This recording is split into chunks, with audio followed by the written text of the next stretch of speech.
Hey, we're back in streaming some more ENDERAL, and we have somebody in the channel with us. Hello, Tyranny. Hello. We're gonna Guess what? It's not 3 a.m. this time. It's not 3 a.m. Yeah.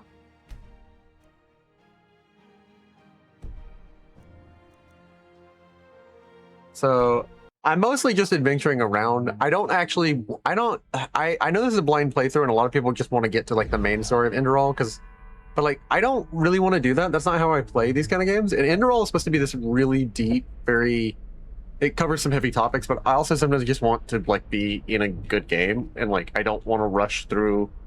Like I want to make a good game last experience, because you don't find good games every fucking month. So like sometimes I want to make that experience last a bit. So I'm just going to like go through this and see what's going on. This quest is there. We are doing the quest chain to join the Merchant Guild. We did a bunch of small jobs. So we asked Mendelus Pennypouch for work, and we went to Helga Hafner's farm. He's not providing any more crops, and basically we're gonna drop the contract. We have to figure out, like, we went to talk to him personally, and we aren't supposed to tell him we're from the guild, because if he knows, he'll like clam up. So all we know is like we detected this really weird smell coming from the ruin, and he acts weird about the ruin and mentions it, but like doesn't mention it. Like he doesn't really want to talk about why his farm is not doing well. So we're gonna go dive into this ruin, and if it has nothing to do, nearly killed us, that's fine. But just gonna figure out what's going on.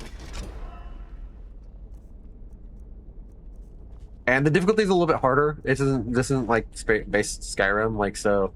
And healing also endangers you because the whole arcane fever mechanic. So healing quickly inside of combat is always costly. You want to heal normally, which requires you to have food outside of combat, which means long dungeon delver fights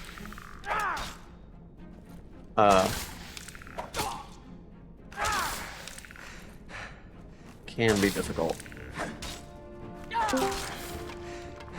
What's up, Emily? Hey. We're streaming, by the way, just so you know. Oh. Oh, don't. You are welcome here. Just heads up. I'm playing ENDERAL. Oh, neat. This is so you don't say those gamer words that I know you'll be saying on the bridge. Yeah.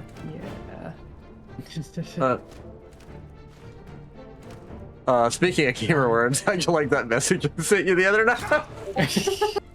Yeah. That was What message? I so totally don't have to mention what it actually was. We found out that me and my goofball friends were playing Overwatch, and we simply found out nothing that is exactly a slur, just something that's really fucking funny, is not covered by the filter that Blizzard uses, which means that you can say that in any of Blizzard's games, because Blizzard uses the same filter for all their games. So it's really funny that you can get away with that. It's a trans-specific thing, and we were like, oh, that's hilarious.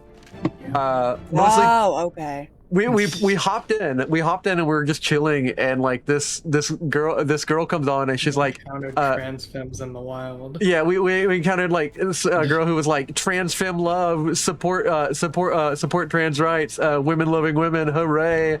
And we all were like being shitters and just like, yeah, but like the real cool kind of women, right? Like, and like we were just throwing stuff out there, and we were like, holy shit, you can say that. Oh goodness. Yeah. It was some spicy references. It'd be the equivalent of like it being allowed to say like get knotted, which is both a British insult and a very specific furry slang term. God, I hate that I know that because I have friends who are in those communities too. Yeah, I find this shit out because I'm a very person who's interested in linguistic stuff, but also like you find out stuff because people will say shit because people like shock factor content, and like I'm not ignorant, or do I avoid like and only go to puritanical sections of the internet. So I'll find people commenting on this stuff. Shit, I'm about to die.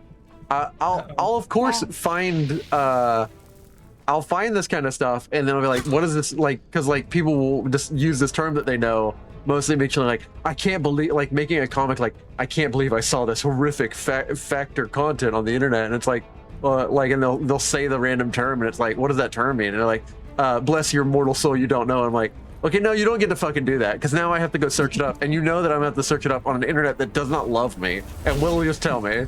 So like, I'm gonna find this out, and it's your fault if it hurts me. You're the safe person who's supposed to help me. Oh shit, Dragon's Dogma 2 is only $40, like forever. Oh wait, probably because Dark Arisen version is coming out. Meh.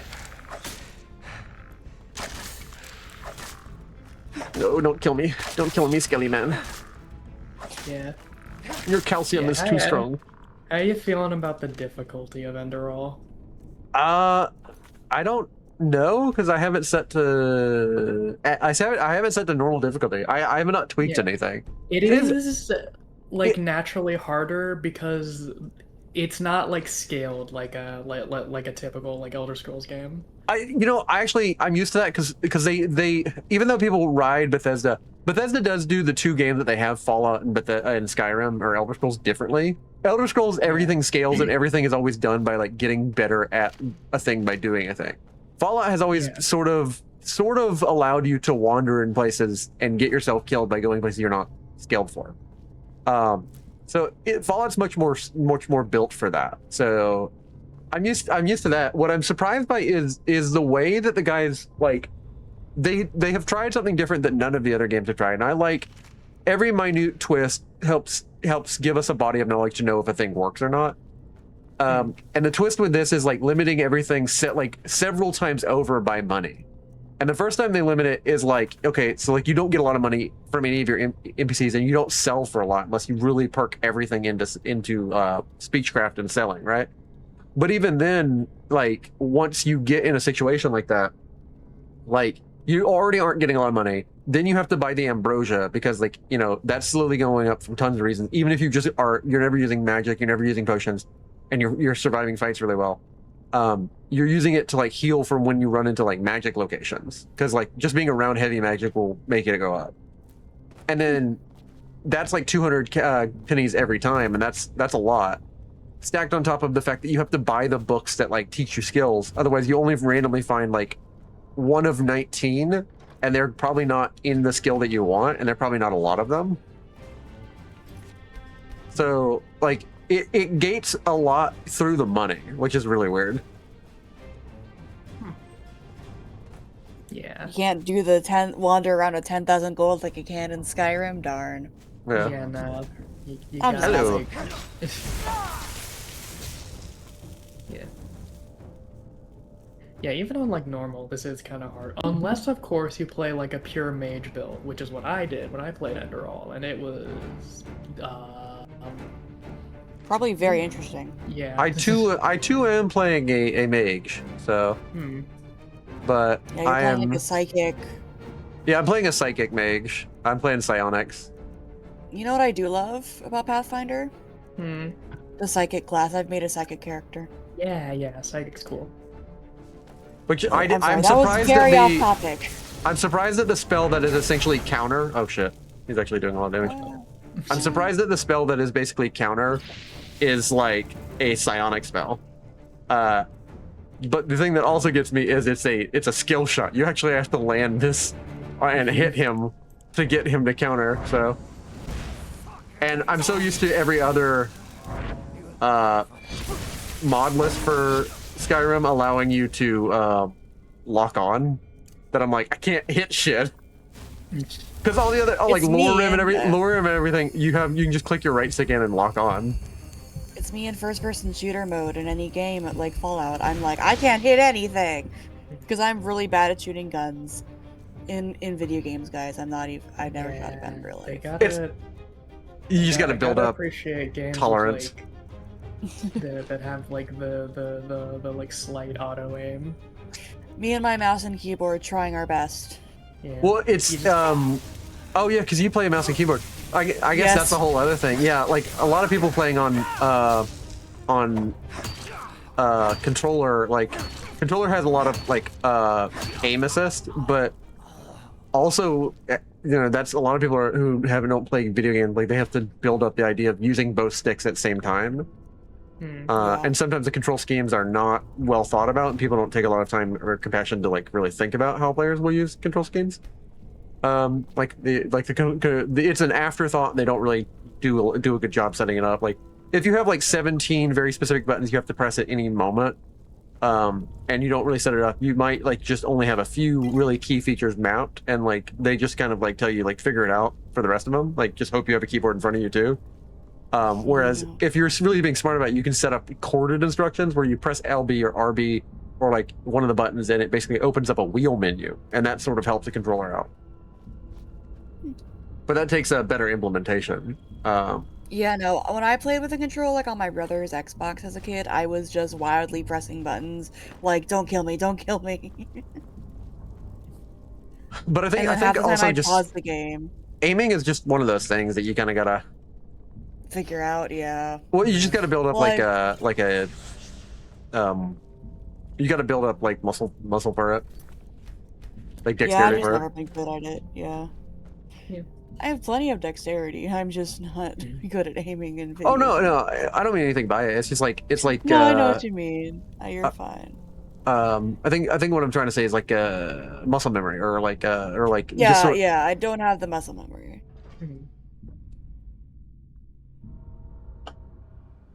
yeah. I had a weird dream this morning. I wrote it in our Discord, but like Yeah. I took a look at that, but I don't remember what you said. I haven't had like a dream that I could remember in the last 2-3 months. And I had a extremely vivid dream of being in like an old rundown section of like so the town square that like has been turned into like a little bit of shops in like a really old town that's been around forever in West Virginia. I have never lived in and have not gone to West Virginia often, but for some reason How did you know it was in West Virginia? your brain just tells you facts like that in a dream. Like Oh, yeah. Because No, for that's some reason your brain will tell you and give you like that you're just doing this thing. Like you will be in a place and your brain's like, hey, this is Africa, as if it's the director and it's giving you like the information from the script. No, that's fair. I got you. And I'm like, okay, I'm in West Virginia. I walk up to a store and I see the storefront and it's clearly a thrift shop that sells specifically Coke merchandise. And then there's a voice in my dream that's just like, you must remember this. This is very important. I'll even let you look at the sign and take a good look and stuff. And like, I look at it and it's clearly like one of those old thrift shop signs. And like, it just says 1wvcoke.com. And I go and type that shit in. That is not a real website.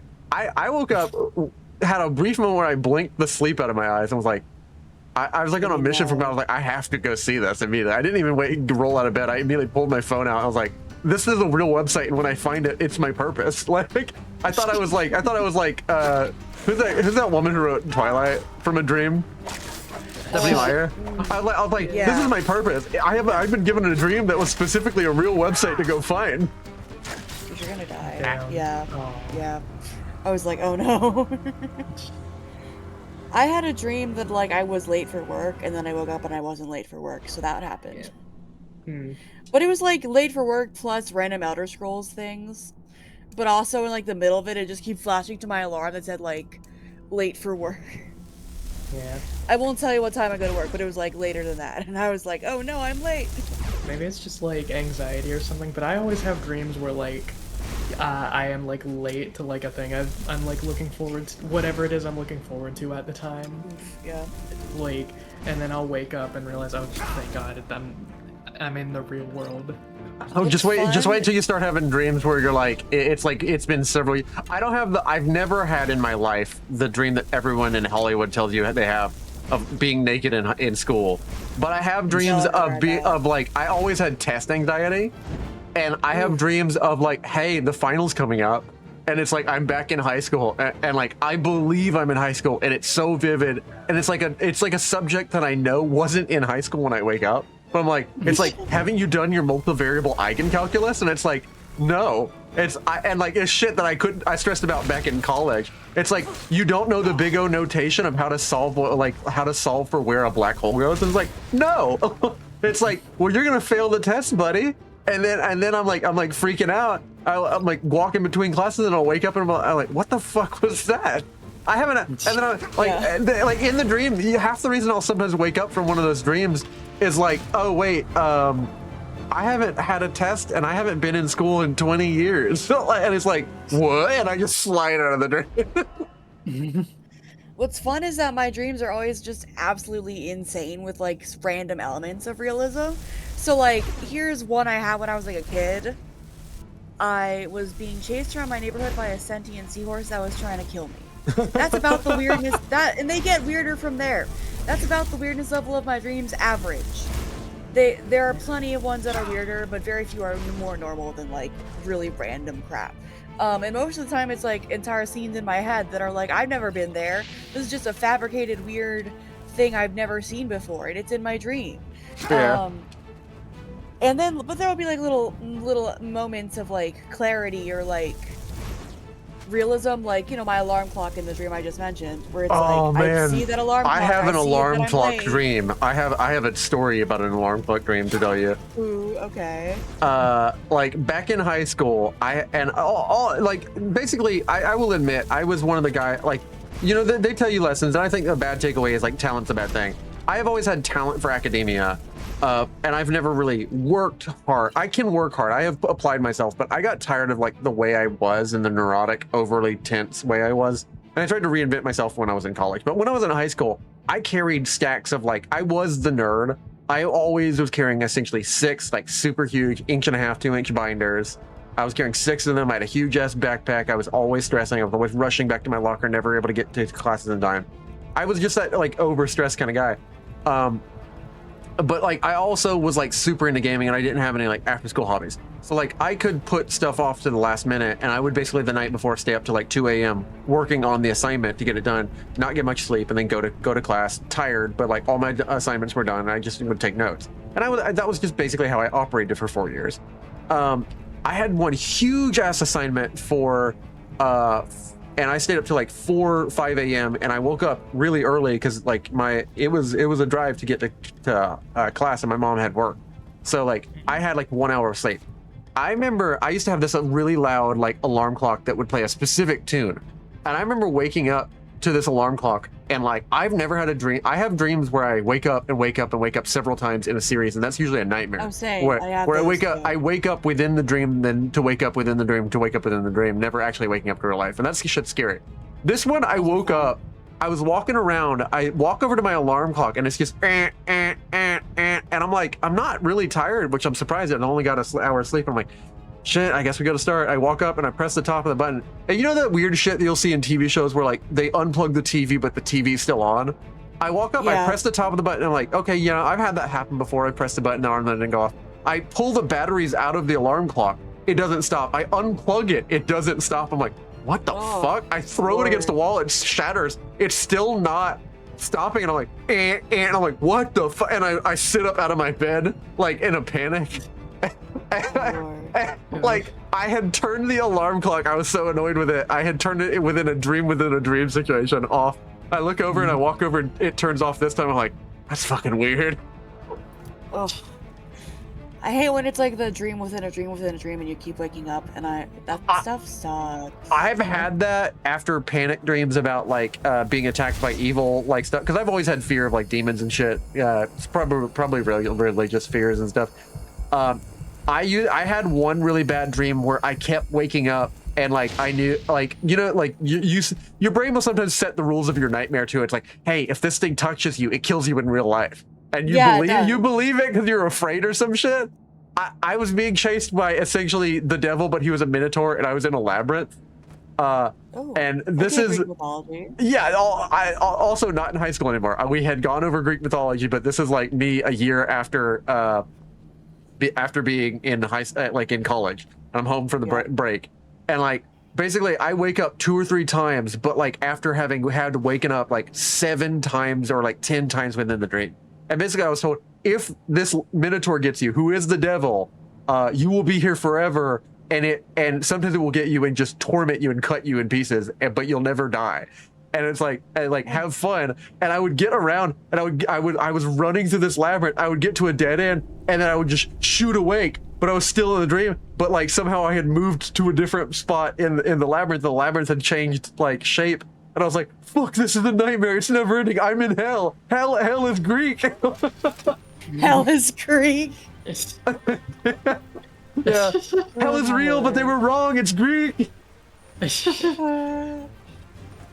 Yeah, that's your brain does weird shit, man. But I will say those kind of dreams are awesome to make you appreciate the simple things in life. Like, there's nothing better than waking up and knowing you're awake in a real. Because also, as weird as a dream is, I know some people get these really weird feelings of like derealization, and I feel pity for a person who has like derealization, because like you don't know how to tell a person like, hey, you're really real, and you're here. But like sometimes after I've had a series of those dreams, for some reason you just know you're now awake, and I'll have dreams where I now know I'm awake, and I've had a nightmare, and there's nothing better than just like the smell of the ozone of your AC sitting. It's like 4 o'clock in the morning. You're just chilling at night, the cool of the wind, and you're like, really? All the shit that sucks about life, it really is good, because my nightmare has shown me how much worse it can get.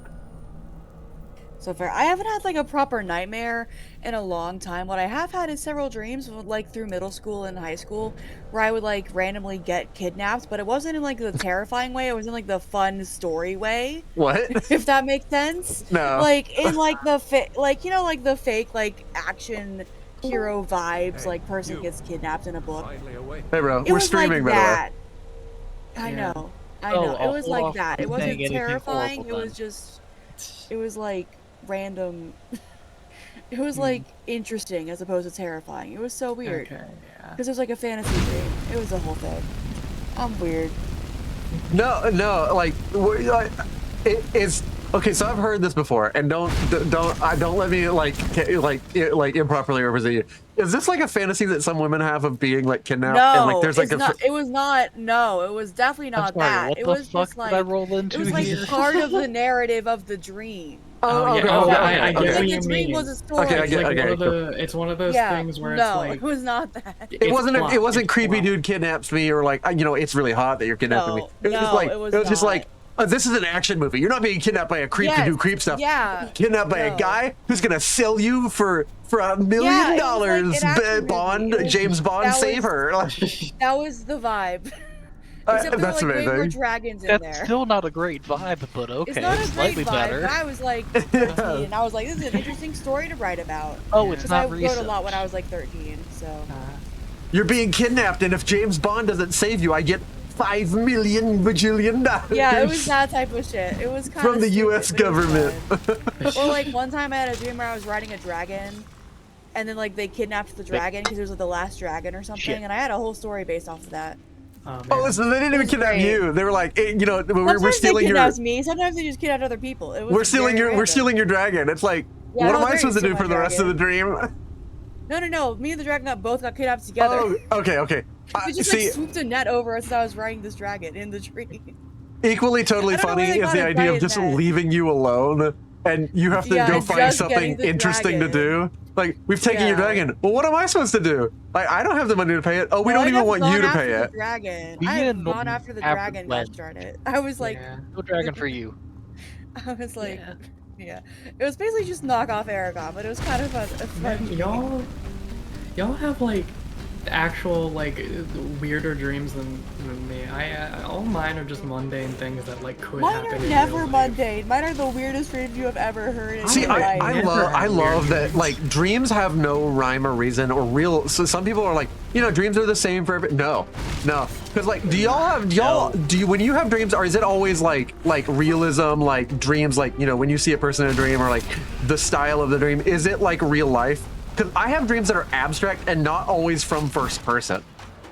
Yeah, I have those too, where like it'll switch perspective. It'll be from me being my POV, and then it'll go in, and then I'll become like a ghost and watch someone else do something. I And had I'm a like, dream what one is going time on? where it was from the side view as if it was a video game. I dreamt, and it was all drawn in crayon. Essentially, I was Kirby, and not like a version of Kirby or Kirby with hair or Kirby form. I was straight up Kirby, and it was all drawn in crayon, and it was in Smash Bros. That's funny. Oh Yeah. And it yeah. Also, wasn't good job breakdancing on your death. Yeah, thank you. It wasn't specific to Kirby thing either. Was the thing? It was like, oh, I'm Kirby, and we're gonna go to our house and eat. But it was all from the side view perspective of Smash Bros. Oh my lord, I love that. Wonderful. Yeah, my mom has like normal dreams where they're all like, "Oh, I dreamt that I had another kid or something," and I'm like, "Mom, my dreams are random seahorse trying to chase me around my neighborhood. What are you doing? You're I'm dreaming convinced. wrong." I'm convinced you only have dreams from the sort of things that you have. Like, you can't have a dream in with context or art style that you haven't experienced enough for your dream Well, to like. I have a very vivid imagination, and Yeah. I brainstorm stories a lot, so I think that's why all my dreams are mostly kind of freaking crazy. It's because I've always had that. That's why I Someone think like older you people remember that your dreams. don't really I can't engage with that remember stuff. shit. Like, I think older people might have a dream that's like an action dream or something crazy or something, but they have the common dreams. I think the reason younger people have these like weird different like perspective dreams or stuff is because like we're taking in media and like we're looking at a portal that gives us a view into a world, but like from different angles, different means, different camera perspectives, different ways, and different like ways of telling a story that connects us to a world, but it's like a world told from a different lens. But like that constant peering at essentially this window helps our dream be like, oh, hey, like, because I don't know if you know this, like physics stuff is cool. You are never looking at an actual 4D, 3D view. Your eyes are only capable of giving you the 2D shadow of a 3D world. That's what the fact that you have stereoscopic vision is, because you exist in a 3D world. But your two eyes, one eye would give you essentially sort of binocular views, but it would give you a 2D plane. Your 2D eyes give you the illusion, or at least clues, but they give you a projection view of the 3D world, which means they Why you have two eyes so they can reference across each other. Yeah, they map a 3D space onto a 2D projection, and actually we have done studies. Your brain straight up actually has a real physical space where it maps this in like a screen to certain meat space within your brain. Like there is a rectangle in your brain where it maps the full screen of your vision to. Like a rectangle of meat that the eyeball light gets mapped to. Like it's just really interesting because like you think you know, and you're like, I live in a 3D world. It's like, no, like the world that you know and see and experience is the 2D projection, which is why I think we hook on to video games so much, because like that 2D projection on the monitor or the TV is the same sort of thing that we constantly receive from our eyeballs. I never knew that. This is making my brain hurt. Well, because think about it. When you look at something, you are not looking. When you look at a cube, no matter how good your vision is, it is not 3D vision. Because I can tell you, your brain might be able to rotate the apple in your head, but if you look at a cube, you cannot look at a cube and know what's on every side of it. So you don't have perfect 3D vision. That's true. You approximate Holy how moly. it should be. You don't properly see every time. Your brain maps from what you already know about that cube, and if you've seen it in your memory, and like, you know, say the cube is like a thing that you have, or like a project or an art thing you made, or like a paper mache thing. You've made all the sides of it, so you remember what's on the back of it. So like your brain can remember that and create a mental model, but you are not actually physically eyeball looking at that. It's true. Okay. Which is the same reason Skyrim can be so real, because you only ever see it through a TV, but you've been all around Whiterun, so you can picture Whiterun as a 3D space in your brain. Yeah. Same reason theater of the mind works. And this is why I think you're always doing this. You're always sort of creating mental spaces. If you're the kind of person who can do that, you're always sort of creating a mental model. So you're when you're asleep, your brain is already kind of doing that. So it's like hey, we really obsess about dragons, right? Like, I'm gonna make you a cave and let you explore it. And like, we already know what walls feel like and caves feel like, because when you're a baby, you're constantly putting random shit in your mouth. You know what a rock tastes like and what dirt tastes like and what it feels like. So when you walk up to this cave wall, you're gonna know what a wet, damp cave looks like and feels like, because I have the info right here, bud. I know what it feels like to shoot a Kamehameha, because in one of my dreams I've done it, and it was every bit fucking satisfying that my brain always told me it should be watching TV as a kid. I had the best dream ever where I lucid dreamed, and I wasn't aware I was lucid dreaming. I wasn't aware of the dangers of lucid dreaming at the time. But I flew around, and then immediately was like, hey, if I can do whatever, I want to shoot a Kamehameha. And then my brain was like, you want to? Because I know what it feels like, brother. And I shot a Kamehameha. All my lucid dreams power don't of give me illusion. control. Yeah. All my lucid dreams never give me control over my dream. It's just like, I'm dreaming. Yeah, you are. Here's a random monster. That's not true lucid dreaming. There That's is a what danger. happens to There is a me danger every to lucid time. dreaming too. So you don't want to like train yourself to do it. But like, I don't want to go into detail about that. But like, there is a danger to like constantly doing that and training yourself to, because you will essentially lose the ability to have passive dreams. Sort of like, you know, like I teach you to manually breathe. Now you can never turn it off. Like now you're in control of your heartbeat. If you stop, you die. Not as that bad, but you'll never be able to normally dream again. But like, true lucid dreaming is knowing you're in the dream and have control over it. It's actually literally what time is based on. No, for me, it's always I know I'm in the dream, and then the dream is like, you're in the dream. Here's a monster. And I'm like, Here's a monster. "No." So or that's your flying power fails. Have fun. Usually, the And I'm moment like, I "No." realize I'm in a dream is the moment I wake up. And I'm So- just like, Yeah, Yeah. that too. that those both are reactions that your brain cannot handle. So the brain does not want to lucid dream. That's the other thing. You really will fuck yourself. And the last final reason you don't train yourself to lucid dream. There's two reasons for me. One, it's a practice that's done within like certain evil magic practices. IRL, like I don't fuck with that shit. I learned that and never wanted to do that shit ever again. So if I lucid dream, I lucid dream by accident. But the other final reason you don't want to do this, that's just like a more down to earth reason, is your brain does not want to do this, and because it wants to know the distinction between being awake and being asleep. yeah. And so, you know how people have like existential panics, like they don't know if they're real or anything else is real. Imagine never knowing what you, because you can't distinguish the amount of individual locus of control you have when you're awake and conscious versus being asleep, because both of them are the same. So you never know if anything is just a dream and fake to you. You know those people who kind of lose control and like, I'm God in this life. Yeah. They have lost the sense of reality and the division of reality and falsehood and dream and truth and like, you know, fiction and nonfiction. And they think that they control everything because they're used to doing that in their dreams. It's really not a healthy thing to do. Yeah. This is taking a really depressing turn.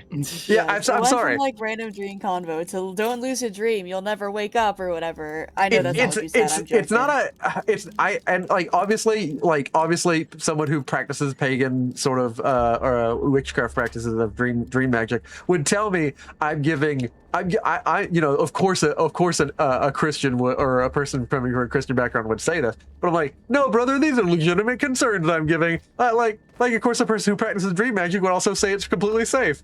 But like, I'm gonna go ahead and tell you right now, don't do that shit. It's bad. You know, I've never lucid dreamed for realsies. I've only ever lucid dreams like halfway. Yeah. Yeah, it's It's a always weird. been like my brain was Yeah. like, nah.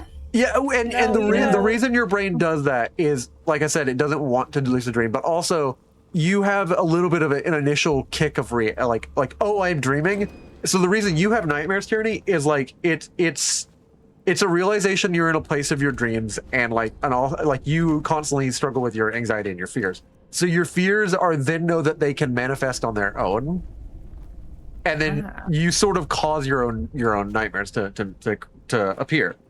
And Nice. a lot of people have My reactions. brain is a dick then. Yeah. And like the reaction to like immediately kick open to awake is like, oh, I don't want to fuck around with this. And like that's a very normal and I would say very healthy reaction.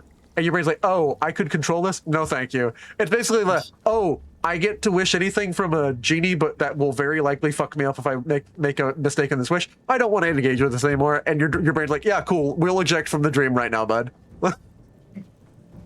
Ah, yes. Wonderful. Yeah. Let me just parachute out of my own mindscape back into my body. The healthiest Yeah, kind of mindfulness. dreaming, where you do realize you're in control of the dream, but you don't fuck around with all of it, is a lot of people have flying dreams. Flying dream doesn't even mean that you're in control of the dream. Flying can also happen when you aren't like the director of the dream, where like flying just happens because you feel a sense of freedom and elation.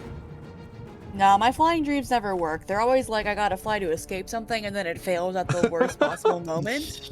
This has happened so many times. Oh my lord! Like it's happened. Like I've had that kind of style of dream way too often. I haven't had it in a while, but like all throughout my childhood, it was like, you want to fly?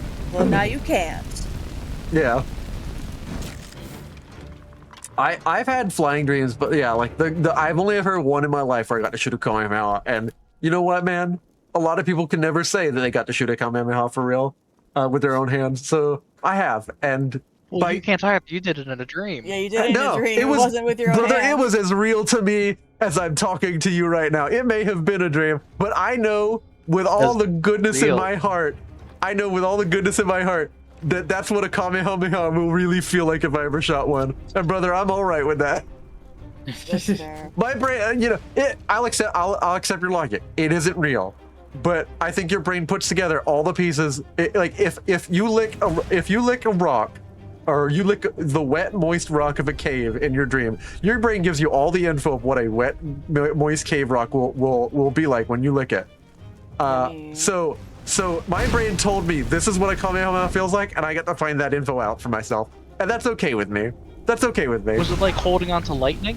It was like no, it wasn't holding on lightning. It wasn't even hot. It was like you know those like the heavy kickback of like a jet of wind, or like a vacuum of wind. It was like that. It was like the heavy kickback of like a lot of wind, like in a jet turbine. Wasn't even lightning or prickly energy or nothing like that. But it was a Kamehameha. Maybe a garlic gun or a Gallic gun or a Masenko Ha feels like lightning.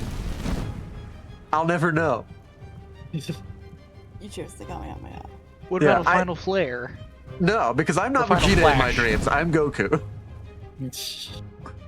And I know I'm Goku because I chose, my brain was like, this is Goku's Kamehameha. It wasn't like, this is, damn it. It wasn't like, this is Roshi or Krillin or, God forbid, Yamcha's Kamehameha. This is Goku's Kamehameha. It felt So fair. pure and sweet and innocent. Like fresh driven snow, and God bless, it was the greatest dream I've ever had. I have had some dreams that have worked through some shit for me. That like, the other thing that happens, so I don't know if you know this, your frontal lobe turns off when you're dreaming, which is like your logic center, but also it's the center that a lot of mental health disorders deal with anxiety and panic and fear. And OCD specifically occurs within the frontal lobe. It's a cycle of like overactivity. It's a misfiring that fires in a loop and never stops while you're conscious. And that's why people experience a brief moment of 15 to 30 minutes of relief from their OCD symptoms when they first wake up. Especially if they got delta sleep. Which is why a lot of depressed people sleep so much, because they want to avoid their anxiety. Because you don't feel the stress in your sleep. Because basically your brain Unless turns you're off. in a murder hobo sleep, in which case Yeah. you feel it all the time. Yeah. Oh no. So you're when you are sleeping that kind of sleep, you can work through a lot of emotional stuff. I sometimes would have dreams. I was constantly afraid that I was like a really mean or cruel person. I would have a lot of dreams of like running into someone who would aggressively attack me, or like people who really needed help. And like I was always afraid, and like I had anxiety that I was a monster towards certain individual kinds of people or certain like groups of people. And I don't know, isn't actually my therapist, though I won't go into those details. But in my dreams, I would save those kind of people. And in my dreams, when I was attacked, I wasn't like hyper violent aggressive. I often tried to avoid the conflict. And it was like, I would wake up crying because I was like, that's who I really am. That's who I am when like you're also in a dream. Sometimes you're not aware you're dreaming, and like you just do the stuff that you would do that is just honestly raw you. And I would wake up crying because of like, I'm not a monster. I'm not a monster because like I had nothing telling me what I was supposed to do, and like you can't pretend to be who you are in a dream. You just are who you are. And like I would wake up from some dreams like just happy that like, oh, that's who I really am. I really do want to help people. I'm not a violent person. Because I have fear of, my OCD is about fear of hurting people. And so I would wake up just like in tears. And you like, play a DM. Yeah.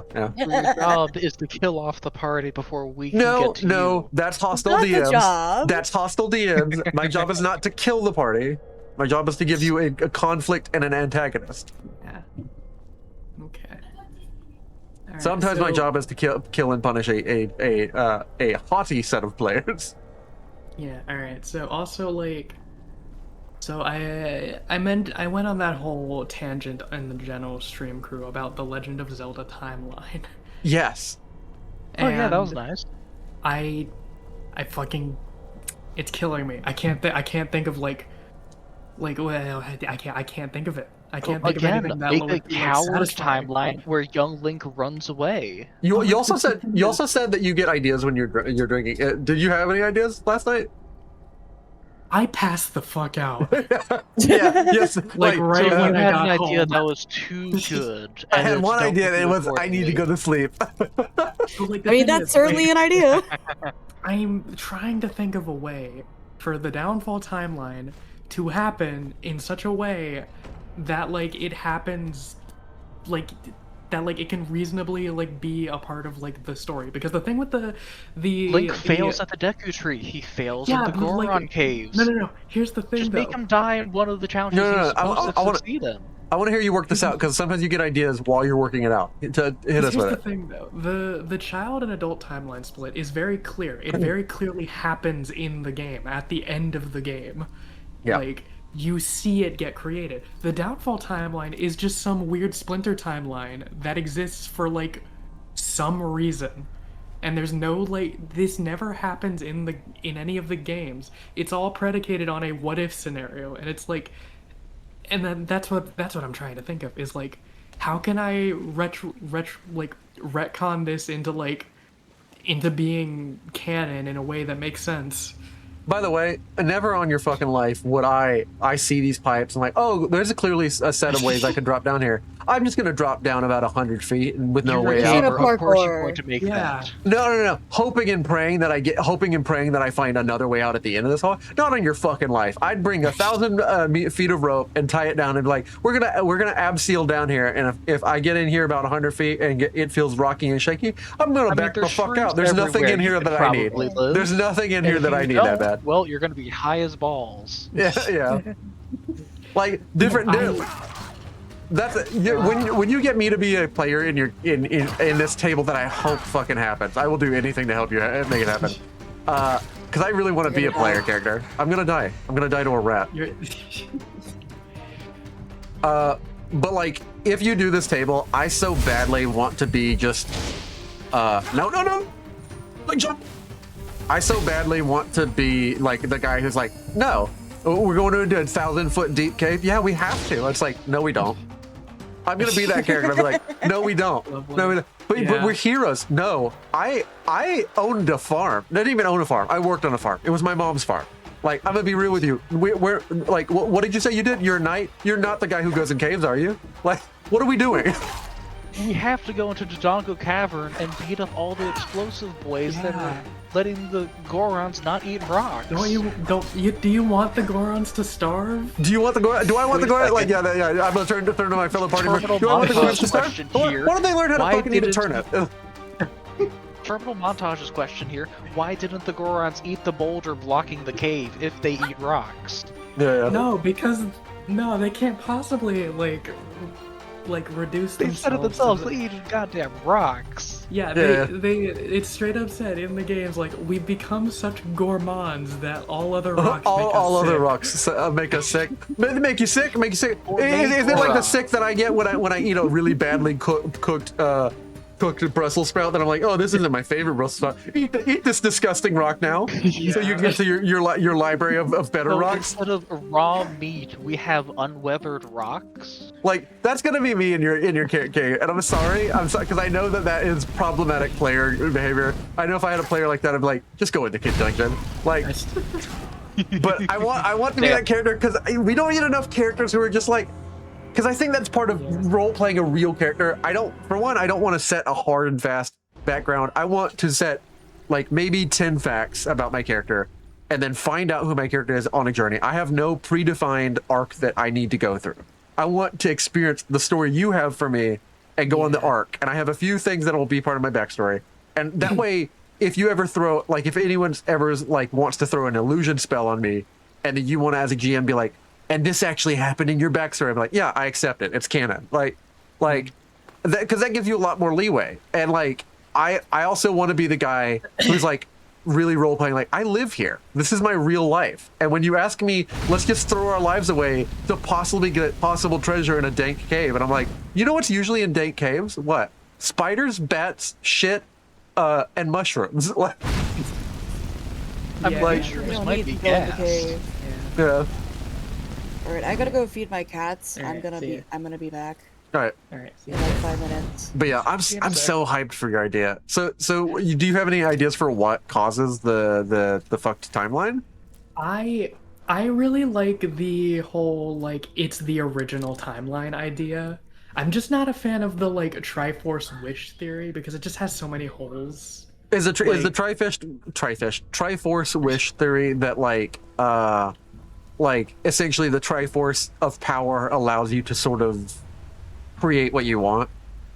It's basically that at the end of A Link to the Past, like, because I don't believe like it's actually specified like what that link does with the Triforce. It basically, the theory states that his wish is to undo all of the damage that Ganon has caused, and that like wish is sent back to Ocarina of Time, and that is why Ocarina of Time Link gets a full heal before he fights Ganondorf. The problem with this theory is that, number one, Link to the Past is the first game on this timeline. Yeah. So, like, he would have just made the wish and, like, watched as confused as, like, nothing happened. Yeah. Because we know, like, other shit happens. Like, if it were the last game in the timeline, like, okay, maybe, but it's the first. Ganon isn't the origin of the curse, though. Demise Yeah. is. That's true. So he might have just worded it wrong. Yeah, the other thing is, like, Ganondorf causes problems in both the other timelines. So it didn't do shit. Turns out you have to be... Turns out when you have a very powerful enemy, wishing simply to get a chance does not really deal with him. Yeah. And, like, that's the thing, is I'm just not really, like, a fan of that, because I just don't think it's, like, I don't know. I mean, like, in theory, it's, like, it's kind of interesting in theory, but, like, just other evidence says otherwise. Damn, these rats be hitting. Yeah, I know. How the fuck are you losing to a rat? Dude, it's a strong rat. Enderal rats don't fuck around. It's like Chihuahua size. Swim. No. See, this is shit that video games do to you, because again, you get the distant. Have you ever had a VR headset and played a VR RPG? Have you played Skyrim in VR? Yes, I have. Okay, so you know you're lying to me. This is a Labrador-sized rat. This is a rat that could fight you to the ground. I would not. I mean, fuck with a Chihuahua. Have you? My sister had 2 Chihuahuas, and they were little fucking demons. Have you fought an angry have you seen a sewer? Like, because I used to own a mouse. A mouse is tiny, sometimes tinier than your actual index finger. I have seen a real rat and a angry big toothy rat. Those things, even small, even about the size of half of your forearm, are threatening. Like the human, you don't want to mess with stuff that has teeth and will get nibby and clawy. Yeah, they scare horses and they scare elephants. Rats are scary. This is a Labrador-sized rat that is mangled with disease. I'm telling you, if this thing ran up on you, you'd be like, "Where's the door? Where's the door? Please, please, please, God help me!" And then you would hear it gnawing at the door. I wouldn't look for a door. I would look for any exit, door, window. You would then terrifyingly like look for a way to burn your house down as this thing started nibbling at the door, because rats have the ability to, with their teeth, gnaw through steel. That's just how they get into the pipes in New York and stuff like that. So like a rat like this, a skeever like this, would get to your door and just start doing a beaver thing and just start like it. And within 20 minutes, it would get to the door. Terrifying thought of a Fallout enemy. Yeah. The rats eat metals. They become metal rats. They grow metallic hairs out of their pores and are in agony from it and kill anything on sight. Yeah. Oh, it's awful. God. Don't give the man who has run a Fallout tabletop RPG ideas. No, dude. I'm not in any of his games right now. You willed this into the world. And if anything, it would exist in Fallout Australia. Cloud, I would gladly join Fallout Australia. This is my thing with gamers who play games, and like in the game, your character's a badass. He's Leon, he's Dante, and like you get somebody saves, and you start getting really cool with the mechanics, and you're like, oh, I just whoop a Labrador-sized rat's ass. It's the first enemy I come against. I regularly beat rats asses, and I'm like, okay. When you go back to being a level 0 or level 1 adventurer, and you fantasize about your isekai adventure, or you even make yourself for a tabletop game, I want you to really travel through with, really engage your imagination muscle and flex it with me for a second. You would not face this creature. Yeah, no. No. No, I would not. You run from bees and wasps, a single wasp and a single bee. Like, yeah. Hey, I saved a butterfly from a wasp once. Okay, you saved a butterfly from a wasp about the size of your thumbnail. Yes. I feel good about it, thank you very much. Oh, I destroy the mother fungus. Why would I destroy the mother fungus? It's a mother fungus. That mother fungus has ruined a lot of lives, apparently. Exactly. I guess it's a blight upon the land. I guess I have to destroy the mother. I don't know. It's not telling me why any of this happened. I didn't find a book or anything. Can you not go back through it the literally quest log? just said destroy it. Strange smell. What you're destroying it because it's stinky. Yeah, I'm destroying it. Yeah. It's you know that's in line with my spirit. That's smells like shit. Do you really want this thing stinking up your farm? You brushed its pubic hairs with a little fire, and that qualified. Oh shit! What? Wait, he just comes in. And someone teleports Who's to this you. guy? Where's the volume? Why is this not hearing? Why can't I hear? Why are you just looking at me? Why is this I'm frozen in place. What are you doing? You just Cloud, evaluate me. Where's the music? Where's the sound? We can't hear what he's saying. Oh no, you have to watch the stream because like this is not it. I can't share it because it'll also carry my mic twice. What are you doing, brother? I think his AI might be bugged. His AI might be bugged. I'm gonna reload. Whoops. But yeah, It's good that you saved there. I cannot for the life of me figure out how to do this fucking timeline thing. Because let me show you. I think if I share stream audio, we're up. We'll double up. It'll double up. You hear my mic. You hear my mic. It's not doubled up right now, at least. Let me fix that real quick. Let me look up my on Chrome. How? I mean, we can always mute you in Stream Room and listen to the stream. Yeah, I guess that works. In Discord. Yeah. But yeah, it's just like I would. There's so many creatures I wouldn't fight, and like I think you engage with the fun and like you renew like as you know how a lot of people are like, you know, I've seen it all. Like they get that really like, you know, I've seen the whole world and I'm a bored world-weary traveler, even though I'm like 25 and I just played a bunch of video games. Shadow of the Colossus and killed I've played like every video game and first try, yeah. I fought God and I punched the devil in the balls and stuff. That kind of world where I'm like, engage with me, your imagination flex muscle, and be real with me. Like, imagine seeing an undead monster, like a thing that is human but isn't quite. It's moving, it's groaning, it's corpusculent, It smells like death itself, and it's approaching you, and you can tell the way it walks and the way it moves is unnatural because of its gait, the way it's leaned over, the way it moves its limbs far too far beyond the range that would be comfortable for a human being. Like, something's wrong about this entity. It's moving in a way that you can watch this thing that you know with so many pieces that your brain puts together. It is dead and moving. And I think that brings you into like, oh, this is fucking terrifying. No, Walking Dead fans would say they could handle it. Yeah, and that's fine. That's I fine. cannot. Yeah. But like, I think that lets you be in the fantasy. Kill the mother shroom, the spores will stay in Hafner's soil for the next 10 years at least, hopefully longer. And you are? Menir Harius. But that doesn't matter anymore. No one will remember me a few moons from now. So I take it you caused this? Well spotted. So go ahead.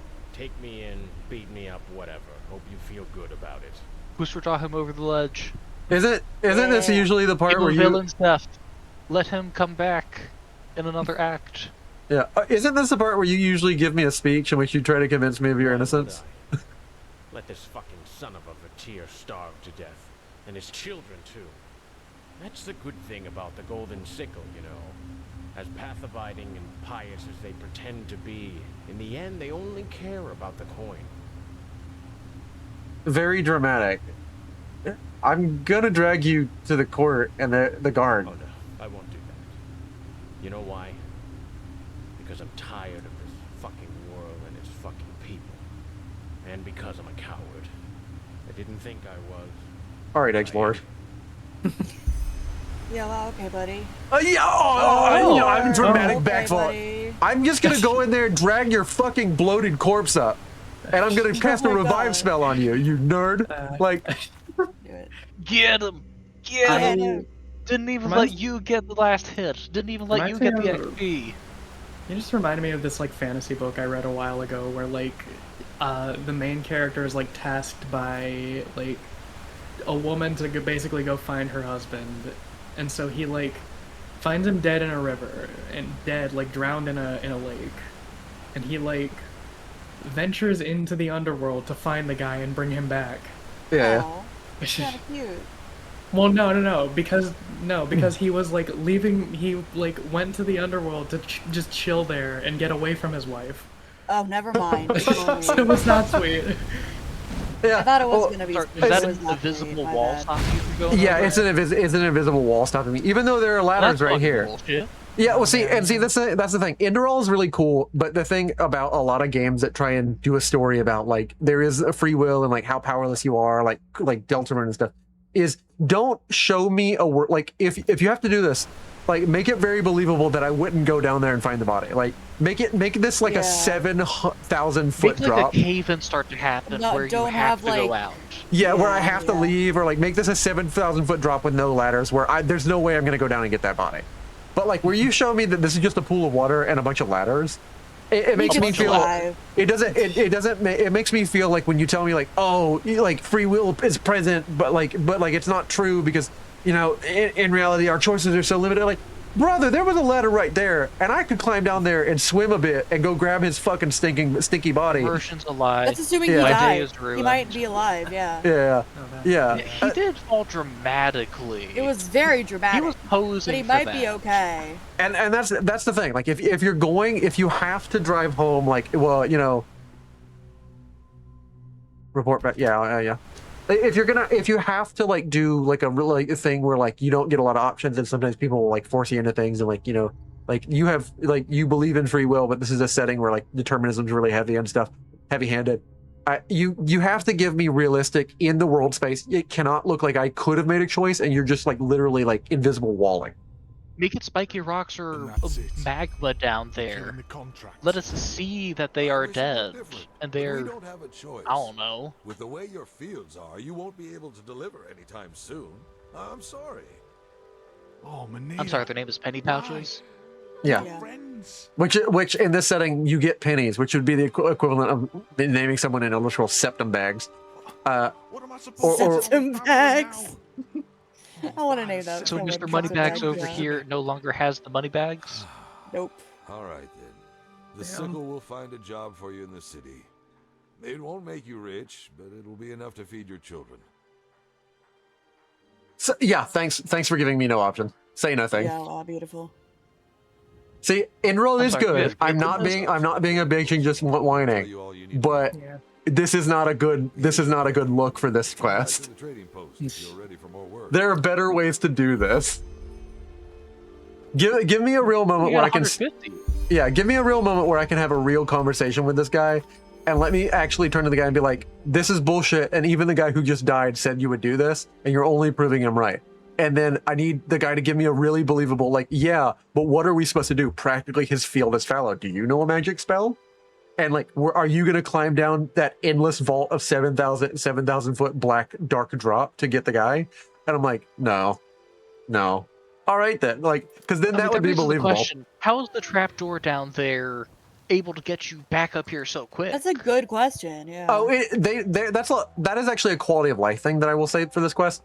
They sometimes will end a quest where normally you'd have to do a bunch of backtracking. They just let you hit a button, or like sometimes in the dialogue where like they're like, it'll be like, tell the person everything that just happened. They will let you legitimately start talking, and then they will just do a fade to black and say like 2 hours passed and you explained everything to them. Oh, so they failed in the Bethesda trick of looping the dungeon back around to a barred door that was in the first room? Bethesda did that. Like, those are choices that you make that have an effect on your world building. Bethesda did that so you wouldn't have to do backtracking, because it's actually a low view of your players. Your players will get so bored backtracking because they're not really there to roleplay. They're just there to play a video game. Because like they were widening the game to appeal to a more mass audience, and it did work. Skyrim is a game that appeals to everybody. But the thing is, like, it appeals to people who also don't want to like remember like a very complex dungeon, like, which is a thing that a lot of early guys loved about dungeons. Like, it's like, yes, it's trappy, it's tricky and stuff. There is a dedicated map that autofills based on your exploration. Yeah, and that's another thing. But like, it's a good game design thing if you were like, okay, maybe they just want to get this over with and get back to this. Like, so you don't have to make a looping dungeon. There are other ways to solve that problem. You can have a prompt that says like, you go back and just end the quest and talk to them. But that's also taking a little bit of narrative agency away from you. But ENDERAL wants to do that. So like, when you make gameplay or mechanics decisions, your mechanics have to feed into the setting and the message you already want to deliver to the world. But ENDERAL wants to basically give you the message that like, though you can make many choices, you are on so many limited paths, but that free will is to you an illusion. And like, life just offers you choices that ultimately don't amount to much. And I don't believe with that message, but I understand that that's the message that this game wants to talk about. I don't know if choice is free will, but your body certainly is. Look down. Oh, they've never shown you your whole body in Skyrim. That's a mod. Yeah, no. Exactly. Yeah. You can see your hand. That's like the first thing I do in Experience. every first-person game. I look down to see if I have feet. Yeah. To see if I have feet and if it renders my hands, and if my hands, Yeah. This character model does not accurately represent the beer belly that I specifically made for this character. and I need to know I've got if it done. I need to know if when I get shot, it auto applies jelly to my face. Like, okay. Like, Was he wandering into like a me wandering at 3 a.m. I don't see the fucking point, brother. What are you talking about? Do I need to call like the hotline for you? Like, you wander around Is near there a a cliffside? hotline in this I thought he game? I was don't wandering think like so. into a fence post, and I was Does anyone like, actually know the number? what? Like, I know that's like a depressing, like, random aside. Does anyone know the suicide hotline? I don't know its number. Isn't like, it 988? 911 and then request a transfer over, I think. Oh, it's I like don't know. 988. I You're thought right. It was just 988. Yeah. Yeah, it's 988. Like, Yeah. you know, I don't I know had a why I friend know explain this. to me when 911. Can guess when 911 went into circulation? You will not 9/11. believe 955. Are you kidding me? There's no way. what? There's no way. No, It's no, not guess, 9/11, is it? no. Guess when 911 became the number that you called during an emergency. That's what I'm After saying. 1975. 9/11, yeah. It wasn't 9/11. It wasn't. It Okay. was not September the 11th, 2001, when Jay Schlatt performed activities. No shot. You're blaming Schlatt for Schlatt that. Schlatt was flabbergasted. He knows what he did in heard it '99. here. Small streamer slandering Jay Schlatt. Small streamer, not slander. Slander is when you falsely accuse someone. It's not slander when you can find the evidence. It just hasn't been proven yet. So what?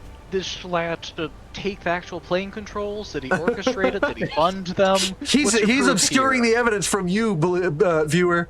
But no, like the real guess, Tyranny had it around 1975 is when we got the 911. Wait, I actually got it right? I was just guessing randomly. No shot. I was like, because me and Bakan were talking about like when beepers started being a thing, and like my another person was like, how does a beeper work? And I was like, I don't actually remember because my dad had one.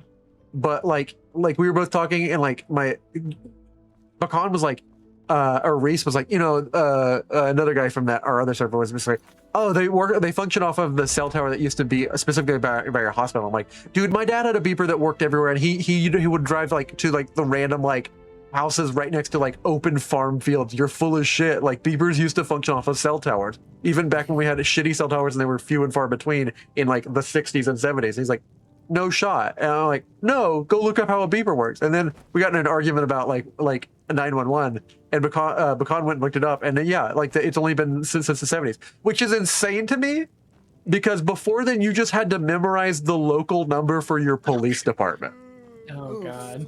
Your 10-digit number to your police department, and God help you if you didn't remember it during an emergency. And that was just to the police if you needed to call the police. People had yellow pages, right? That's why people had yellow pages. Yeah. So imagine you're running through the house. There's help. There's a serial killer in my house. I guess I have my phone and my rotary dial number, which is also why they made it 911, because the easiest number to call would be stick your finger in, have the rotary slide, and then easily you just go 1, it slides really quick, 1, it slides really quick, to call really, really quickly. And it was also not reserved by anything. 111 then? Why do it on the other side 111 of the was rotary already 111 was already reserved by an area code and another emergency service, or another like important service. Yeah. So, like, imagine you're running from the serial killer in your house, and you're like, shit, what is the number? And then you're flipping to the yellow pages. You're like, please don't make a noise, and you're flipping, and it makes that creaky like vanillin page noise that like all old books do, and the serial killer knows where you are. Like, shit, what was the number again? Like, as he stabs through the book and you're running again. This is why people died more in the past. Entirely. It's going to link you straight over to a strip club that he populates. Yeah. And this is only if you need to call the cops. Which is why, I had a weird moment where I was like, no shot we developed penicillin before we developed 911. You're bullshitting me. Apparently we did. I mean, penicillin is technically an accident with a mold that was an experiment, accident, I think. Yeah, it was an accident. Which is also crazier, because I went through the instructions booklet to how to create penicillin, because I used to be crazy in, like, my interest in Fallout is several things. I like Fallout as a setting, and I never really have been able to put words on it. Sometimes bad words, sometimes good words about why I like Fallout.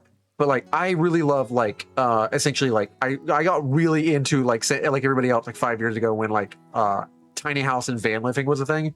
I got really into learning everything I could about, like, essentially, if the world fell apart, I have like printed sheets and other sheets about how to like do everything. I have like a USB stick and an uninterruptible power supply and like a hand crank energy source. So like I store like shit tons of like data on how to build pretty much everything that society functions off of, including like sort of like a local internet, so that like a local peer-to-peer internet. I love that stuff. So I looked into how to making penicillin. There is no way on God's green earth that happened by accident, except that God himself wanted it, because it's like 17 steps to get it to properly make, because penicillin don't normally outcompete other fungus. And there's 17 specific steps you need to create a like acceptable environment that it decides to procreate in. That's why it was a happy little accident. No, brother, it could not have been a happy little accident, because there's like a specific like range of like 2%, like 39 to 41% of alcohol that it accepts, and I'm like, if it was a happy accident, it was the most merciful accident we've ever been permitted by God. So we got penicillin. Anyways, I gotta go now. I've actually got a game in a bit. All right, peace out. Okay. Bye. Later. Have fun. See ya, traitor. Huh? Can I have this? So mean. But yeah, like no shot. Like I don't believe that we like. Yeah, I believe we got it, but it's just so crazy that we got it by accident. Yeah. Sometimes I'm being extra with my words, but yeah, it is crazy that we got The penicillin the dust way we did. particles in the light there. That happens in your house. No, that does happen. It's pretty. It's that thick in base game Skyrim? It's that thing in base game Skyrim. That's that thing in your house. I've been in your house. Man, I need to open up my windows more. Turn around, Jospian. Are you standing behind me? I gotta let my cat in. I'll be. Yeah. I'm gonna grab another Coke. I'll be right back. Well, I guess it's up to me to entertain the stream. Yeah, This is be careful what terrifying. stream. Don't listen to him. Don't trust him. If he tells you to do certain things, stay away from the Alright, outlets. Cloud is an amazing GM. I'm not reading this off a prompter with a gun to my head. I'm back. Oh, thank God, someone funnier than me. I'm not that Entertain funny. stream while Cloud's gone. I'm not that funny though. I can be. I'm generally not. Entertain stream while Cloud's gone. Go. My cat has decided to join me on my desk. Perfect. Everyone loves cats. She's very cute. Oh, I didn't know Cloud was gone. Yeah, no, he had to do something real quick, apparently. Okay. Oops. I just came back and it was just like, I'm not reading this with a gun to my head. And I'm like, what is going on? So, actually, related to the stuff y'all said, I will throw this PSA for everyone out there. Viewers and my fellow Americans, my fellow Discord members, my friends. I think it's a better way to say it. Did you know if you see fungus on like one piece of bread, you have to throw all of the bread out? Please don't. Yes. Please don't keep any one part Yeah. of the loaf. Like, because there's a thing called visible and invisible fungus, and fungus has what's called the bloom or the shroom. The shroom is its fruiting reproductive body. The rest of it exists as what's called a mycelial or rhizome network, and it has called what's called hyphae or little like needles that it penetrates the body that it exists in. Most of a mushroom exists within its substrate down beneath the surface. So if you see the bloom, the rest of it is far and spread throughout the rest of the thing. Or within the air if it exists as spores. What So, you like- can see is just what's clumped together enough that you are capable of seeing. The rest of it's still there. Yes, because Yeah. other kind of shrooms can exist as essentially threads so thin that your eye would never be able to see them. So like, for the love of God, because I know some gross bros out there in college. If it's not just that one slice of bread, bro, throw the whole loaf out. I know you're broke, just starve. Like, Oh no, that raises a terrifying question on if myconids could make their mycelium into a garrote. A what? a little wire that you choke someone with as an assassin. Oh, that's awful. Typically No. piano wire. Yeah. Don't you? Yeah, that's why I'm don't terrified. Even say that. God, what are we Because getting I've into? encountered Like, a myconid in the Fabula Ultima we're getting campaign. into the Last of Us vibes. Oh, yeah. Yeah, I'm like, no, we don't want to talk about this. Errand boy. But it would have to be thick to be durable or empowered by magic, so physically true. not feasible. In Ginger, don't fantasy bite me. games, however, a little Totally more feasible. likely. I bought my house in the land of ENDERAL. It only cost me $1,200, and also the more money I get, the more I go to literally the most I mean, evil place. 1,200 pennies. 1,200 pennies. You're right, not dollars. I actually have been making that joke That playing means this it's only game. going to be what? Joshua, I have $12 in the bank. Huh? Yeah, because they're called pennies. Yeah. 1,200 is Hmm. 1,200. Take away the 2 zeros for the cents.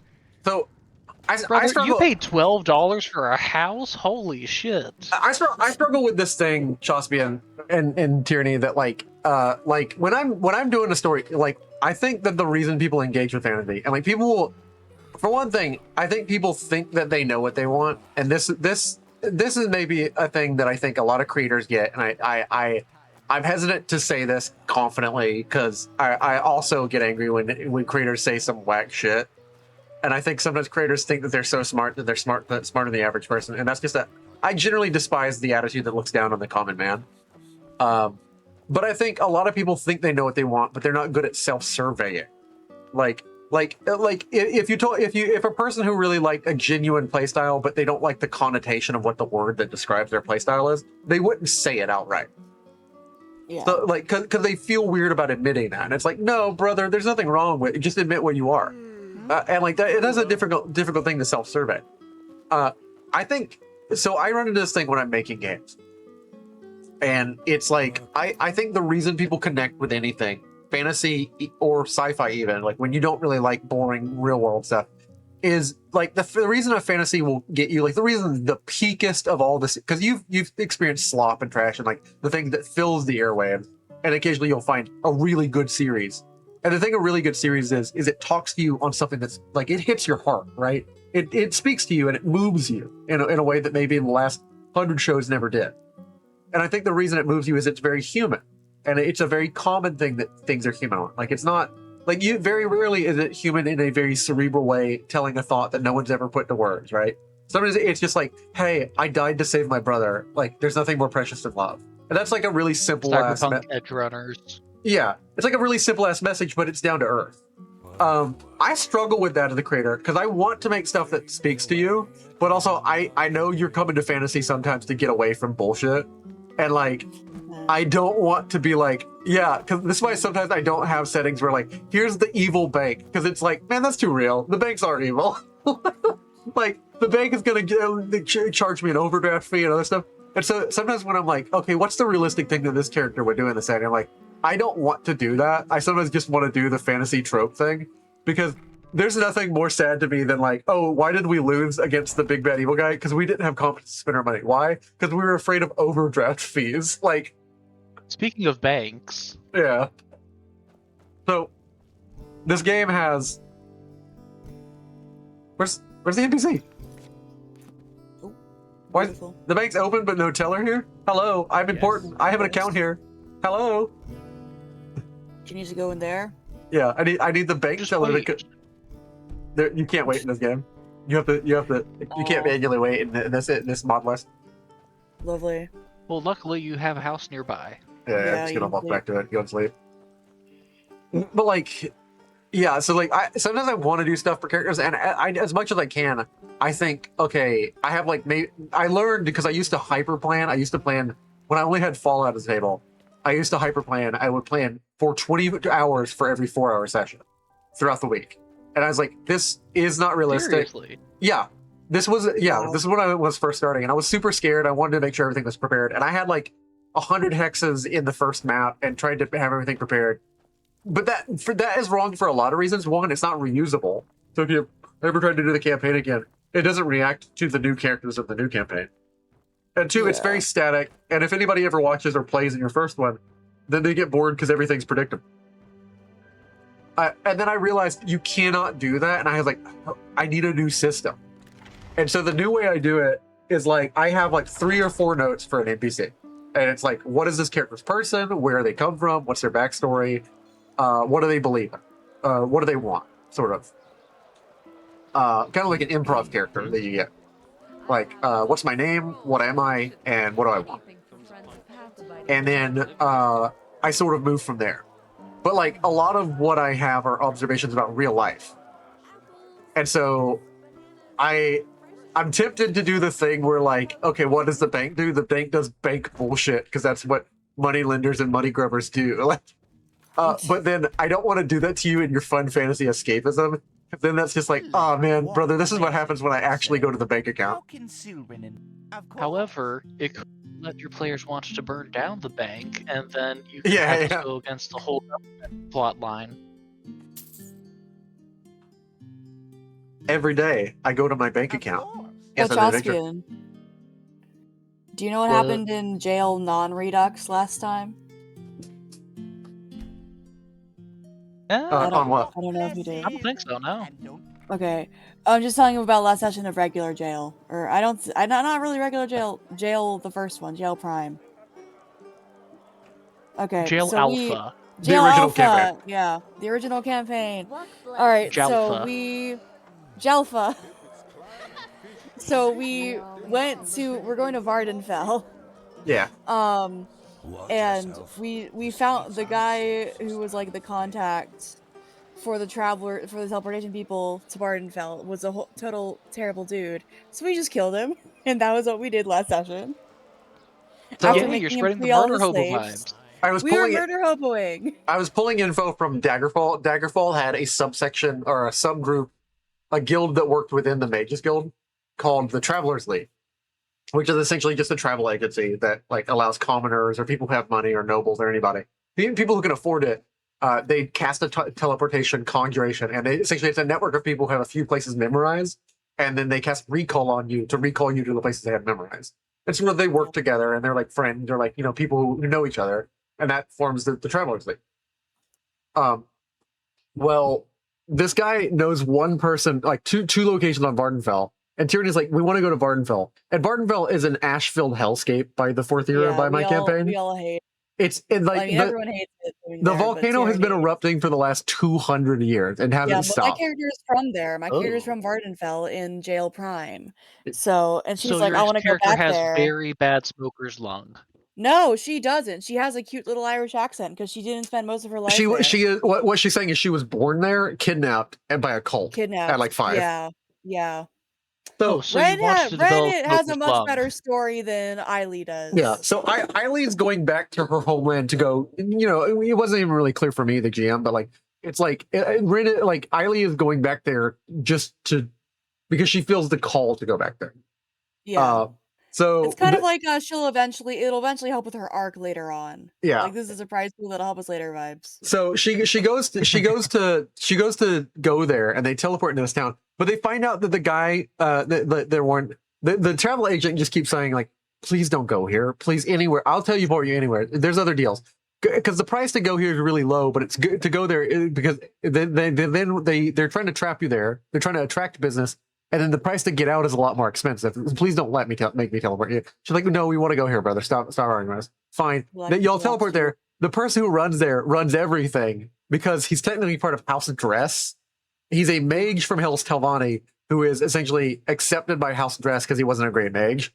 And then he wasn't a great enough mage for the Telvanni, which is never really saying anything. They're full of themselves. But like he's working for House Dress, which is originally the slavers, but slavery is not accepted anymore. So what is he doing? It's not technically slavery. These are just his indentured servants, but they're never going to be unindentured. They're all essentially his slaves. Servants for life. He owns the Corner Club, the Traveler's Age, the Mages Guild, which consists of him and no one else in that town. He has 5 wives, all his slaves, indentured servants.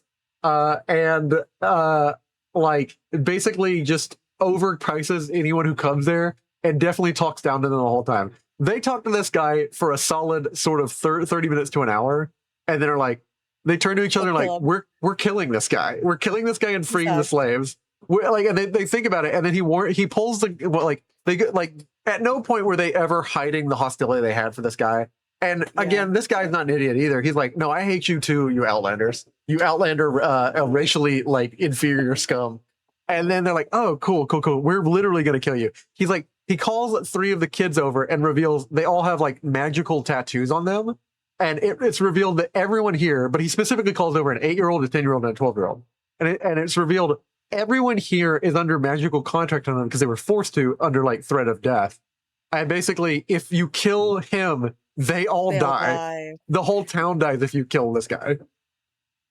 So I went, and used my magical persuasion powers from Azura, because I'm a princess of Azura in that game, to basically just be like, free them all. Yeah, Tyranny essentially like magically coerced this dude to like, free these people. At which point they then killed this guy, but like Yeah. they found 4 of the wives. At no point did they ever actually get eyes on the 5th one. The 5th one was the only like sort of equal to this guy, who was actually with this guy by choice. And she had been watching them magically. She calls like a essentially blood for blood contract with the Morag Tong, which is the legally sanctioned assassins guild. They kill you. They kill you. They kill you, and the Emperor's like, it's all 100% above board. There's like the contract is fulfilled immediately once the magical ritual to do the contract and contact the guild is completed. She knows Alicia's true name, Alicia's like actual legal name, Alicia Resvel. And then immediately on the side of Alicia's head, from her temple basically to her cheek, is tattooed on her face by magic a marked by the Morag Tong like message. Oops. I'm not saying oops because we killed the guy. I'm glad we killed the guy, but oh no. It's like oops, we left one of these bitches alive. Yeah, oh no. Well, now, if it Would you have preferred that we let the whole village die? No, including no, I you, would have your not royal preferred that. bitchness? I am very glad. And also, the funny part is, No, I'm talking to the wife over here. I need you to deliver I a don't message know. to the caravan. Is she leader, that psycho? Rojas. maybe Then she report is. back to me. That's it. That The Scarrick cloud is men not wear no paying attention. underclothes when they venture into battle. I want you to deliver the message, not I'm ponder sorry, on its what? contents. Understood? He's What kind of basically blowjob is that? he's telling me to fuck off. Basically, he wasn't actually saying what the content of the message was. He was saying like That's up to you to basically find some random insulting They phrase should be on the Penny to tell me Road, like yeah. I'm not telling you what's in the Just a couple message of because days' that's not ride. what a courier Just does. Follow the road. You'll find them eventually. And that was the reality of being a courier. You were not allowed to look into the message, and often like if you asked about it, it was already signed that you shouldn't be a courier because you would be too curious and Yeah, that's fair. And there were several Couriers get measures. places fast. They don't sell secrets. Yeah, there were several methods to like ensure that even the courier didn't fuck with thing, which is why the whole idea of like a really neatly beautiful wax stamp was done with like multiple colors. Like sometimes they would do like very expensive to find certain color waxes, and then they would paint on the embossed symbol a different color. So if you broke that wax seal, it would be so impossibly hard because the shape itself was done by the signet ring of the merchant guild or the king or whatever. So actually But creating then additionally, you got to get 2 layers of color accurate. yeah. And that was Yeah. just some messages. Like there were other ways to improve, make sure, like essentially that like a seam would break open when you opened the letter that couldn't be put back together because it would be clear that you ripped the letter open. And that was just like several different things you could do to like basically this courier is not opening this message, and if he has, kill him. Fun. Because this message is for your eyes only. And To the most extreme, you could probably cover the whole envelope in wax. yeah. I mean, they used to do what was called like message tubes too that were like sealed, which would be useful for like sending a map or something like that. But yeah. I mean, like back then, like being a courier was a sacred duty, but it was the reality that sometimes you'd send messages that you might object to, but it wasn't your job to know the message. The whole point of you was to get it there safely, and get underpaid while you're at it. Yeah. And the idea if you knew the message was you could change what the message was, which would basically be contravening the king at the time. Like if you were sending messages for the king, you are essentially like sending the message, so you are the mouthpiece of the king. And if you put words in the mouth of the king, you're essentially a liar with like with your conduct has the effect and consequences of almost like treason like effects, because like maybe the king had a very well-reasoned reason he sent the message he did, and you might have really bad effects from basically disagreeing with them. However, if it is a bad enough message, Yeah. the person that's receiving it could try and kill you. Which is why like sometimes like people like I think a lot of sometimes like some bad like video game things are just tropes because people a lot of people are writing not from experience anymore. I heard like an old guy say that like a lot of media sucks because people aren't writing from experience because they aren't going out and living at all. They're just like, living in their fantasy, and like you have to go actually out and like at least old authors who didn't do a lot back then, even in the 1800s and 1900s when like authors was a job, which even then that's kind of like a little frumpy, a little pompous. Even those kind of authors. They went and observed people long enough to write something that was believable and write words that like flowed and had poetry to them. Like at least they had big vocabularies and were decent writers, and like they wrote something that was like they had a cadence that was really funny or like something. But like nowadays, people aren't even going and watching people; they're just describing what is normal to them, which may not be a very shared experience. Or even worse, nowadays they use ChatGPT. That too, yeah. So like, yeah, like if your experience is not universal and you presume it is, you just come off looking like a very self-confident a-hole of a writer. Yeah. These wolves are gonna kill you, man. Yeah, a lot of these animals are strong and enemies are strong in this game. Yeah, they're strong. Wow. Are you on master mode or something? No, this is just this modless is meant to be like meant to be like this until you get like higher levels. There's a whole new leveling up screen too. Pretty. Yeah. I don't think I like that. I also need to buy food because I'm. Yeah, there we go. But yeah, it's like you got to write from your experience, or you gotta go learn things you don't know to write better. Like go actually try a skill or a trade long enough to like at least talk about it. Like, and that makes you a better author because then it also makes you a better person. Go live life. Don't like I think we all agree like the worst asshole is like the person who writes about or talks about a religion with like or like a group of people as if they know them, judging them, and you have no fucking clue what that person's life is like. Like basically people who are really biased, a lot of like racists and stuff, right? Like that, where they talk about a belief and like it's like, oh, they believe this, and it's like, brother, no, they don't, and you don't even know what they actually believe or how they practice. I heard someone talking about like, essentially what like in like what someone I knew asked another friend I knew, and it was like not even me trying to be mean or rude.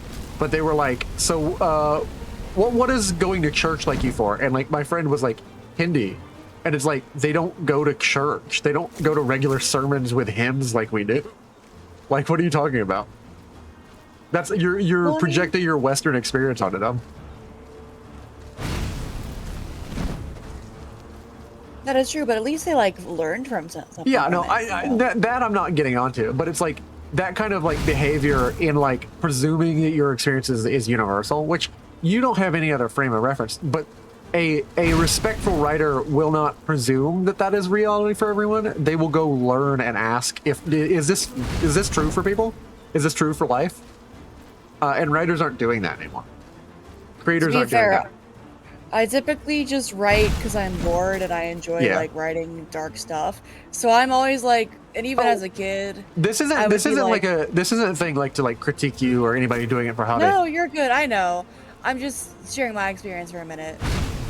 Like even as a kid, I just write like edgy poetry about how much I hated certain things, which was kind of hilarious because I was like 12 at the time. Yeah. So I was like, really? Looking back, I'm like, really? You were 12, girl. Relax. I hate chores. Yeah, like so I was like, oh god, piano practice? Oh, I hate it. To be fair, there were some stuff with that was legitimately why I hated it. But it wasn't, like, there were reasons. But in general, I'm like, that was so edgy and silly to do at, like, age 12. Well, yeah. But anyway, now that I'm older, I typically write for the sake of, like, is the experience itself necessarily relatable? No. Is the emotions associated with the experience itself relatable? Hopefully. Like, I kind of write towards, like, the universal emotions as opposed to, like, an actual universal experience. Yeah. And I think that just in generally your work ends up better if you can, like, connect with someone else on something. Yeah.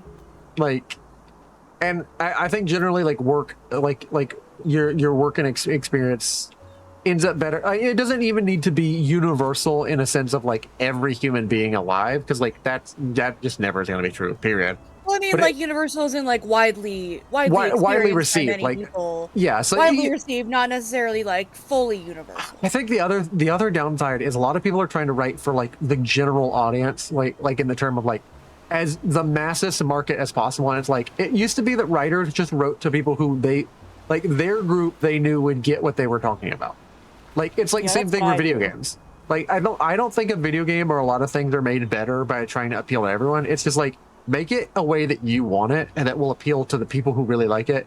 And like if you build an audience that really likes it and you want to keep appealing to that audience, fine. Mostly make it for you. Make it That's like yeah, that's and what I like do. Is I make it for myself every first. wuxia author out there, yeah. they're doing exactly what they're doing. Yeah. Everyone knows if they're in the know. Yeah. Heavenly realm, mortal realm, yada yada. Because I think If that's what you enjoy writing, that's what you enjoy reading, go ahead. yeah, and it's like I think you actually if you realize that you have to change so much that the core audience you already have will basically be very deeply bothered because you want to reach more people. I think you're already doing something weird, and it's like you don't have to. For one thing, your core audience can get very entitled. Yeah, and they can basically be very angry. They can trap you in like, oh, I wanted to do other genres besides this. And it's like, and we came because you did fantasy thing. We don't want to hear other thing from you. It's like, well, I want to do other stuff. So like, you have to do it at first for you and in a way that you're happy with. And you can learn a lot from your audience who informs you of like things that they maybe liked or didn't like, or things that they just tell you in general that you never knew. But I think the thing that I really think is like really ruining a lot of stuff nowadays is just like, don't try and make it for everybody, because like the guys who like football every day in and out are not the guys who like tabletop. And like don't ask a guy who doesn't like tabletop what to fix about tabletop. Like Yeah. he doesn't know. And if you insist that he give you an answer, he's like, all of this sucks, and you'll listen to him and you're like, oh, why does it suck? And it's like, oh, the root thing that other people actually think is the cool thing about it. And it's like, he's not going to give you good info. Or if he does give you info that you act on, he's going to give you info that like hurts your core audience. And it's like, or makes you second guess yourself. And it's like, I think that these are decisions made by like, in a lot of companies, they're being made by like market research teams. But market research works for appealing to a broad audience that has already been established. And it only works like you didn't have market research guys 20 years ago when video games were first appearing because there wasn't a body of already established games to do market research on, because the games had to be made. You had to really risk trying to make a thing that had never been made before. And that's the thing that I hate about these market research guys is they cannot tell you what the next big thing is because they don't know. They can only predict on past success. And they'll go and point to you like, PUBG did really well. Why don't we make Fortnite? And it's like, yeah, Fortnite might be a bit of an improvement, and you should improve genres. But the fact is, like, if it sucked, and they'll be like, oh, you took a risk, it sucked. You could take a risk and make the next big thing. They'll never tell you to take that risk. Yeah. And if all we ever do is listen to what is really like reliable market research that like makes more money, we will never make a new thing. And I don't want to live in that world. Yeah. I generally it. like I write just because I want to, because it sounds fun or interesting to me, not necessarily because I want to appeal to anyone. I appeal to myself first off. Yeah. I write something because I'm like, I want to write something today. This sounds like a fun idea. Let's write that. What is this? The Shadow Stick. That was a dwarven dagger, right? Yeah, yeah. That's interesting. No, it's not dwarven. Dwarven's Something. more rectangular. It's the same as Kovazine. It's the original model in Skyrim for Kovazine's dagger, which is like the Dragon Priest dagger. Magic Flow Robe. That's why I was familiar. Magic Imbue Robe. Magic Flow Robe. I got my flow on. Starling Gauntlets. Ah, you think. That was dwarven. You wish. What's that do? Oh, it's just heavy armor. It just sounds cool.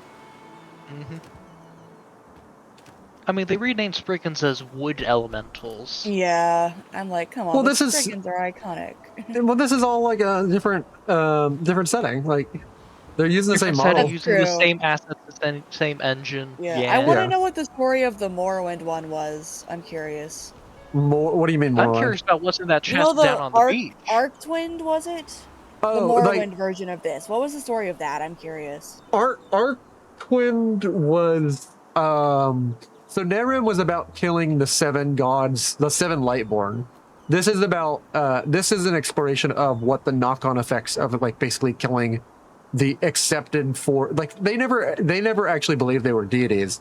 They just were such good magic users that they made themselves immortal and thought that humans needed very well defined roles for a world that worked well because they had lived long enough to see that like vacuums of power always fuck society up and like make it retrogress. And so they basically like enforce essentially like caste systems of like you have a little bit of variability, but you a person not born on the sublime path of leadership or nobility cannot become a leader. So they sort of built this world that believes that. And like you're essentially a character from Nehrim after the death of one of these gods, where like Nehrim's got because each one of them claimed a certain continent, but they would sometimes convene and talk to each other.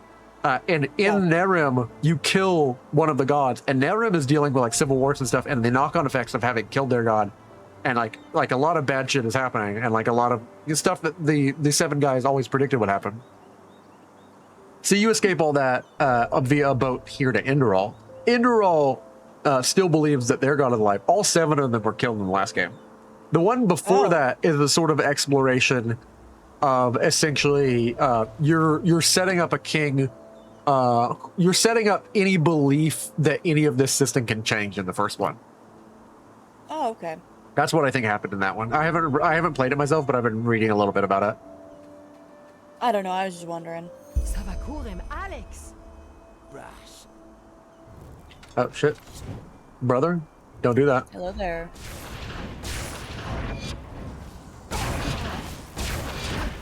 You have powerful spade. Yeah. Too powerful. Too powerful. You should have gone down to the chest on the beach, beaten up the wind elementals. Yeah. No. Yes. You coward. Where? Oh yeah, I need to start summoning my spirit. I'm sorry, are you gonna get out a flesh tank for you? Yes, Nope. he is.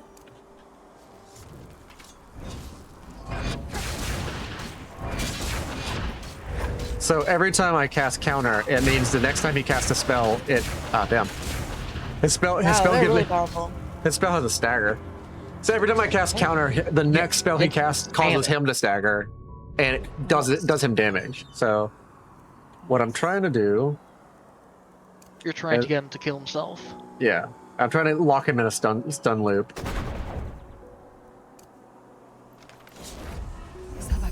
Alex. Oh, it doesn't let me hit him with it until the yeah, cool.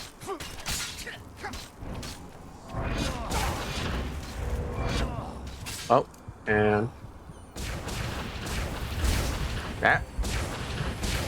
He is spamming that shit. Yeah, he is Goddamn. unlocking his abilities. Oh, lordy, wow. I've seen it a couple times, so what the hell is Arcane Fever? Arcane Fever, Arcane Fever goes up a few different reasons. Like the main quest, I don't know how far in it is, and I get the feeling because I've played a lot of stories like this. It's one of those quest things that like it keeps telling you the next like they keep putting me far and farther back every time I go solve my Arcane Fever. The next person is telling me, "Oh, we can't do it here, but maybe the next person can help you." Arcane Fever is basically when you awaken your magic ability, you start dealing with a fever that you need someone to basically take you through like understanding the sea of possibilities to like contain it. But anytime you get exposed to anything magical, anytime you try and heal mid-combat, anytime someone hits you with a certain magic effect, or anytime you essentially take a potion that heals you, in combat, mid combat, it heightens your arcane fever, and at 100% it kills you. And Lovely. at 40, 60, and 80, it gives you like negative effects. Oh, So that's the only not way you're able to great. heal is outside of combat, eating food. So fun. Yeah. Why do you not save that loadout before joining in combat? Because I don't want to save scum. You're saving a loadout before going into combat like 2 seconds after your previous save. Yeah. Come on, come on, kill him, kill him, kill him, kill him, kill him. If I kill the mage, I have confidence I can do this. Okay. All right, you just have an axe, and I have a ghost. Oh wait, he's not actually dead. I got a jar of dirt. I got a jar of dirt.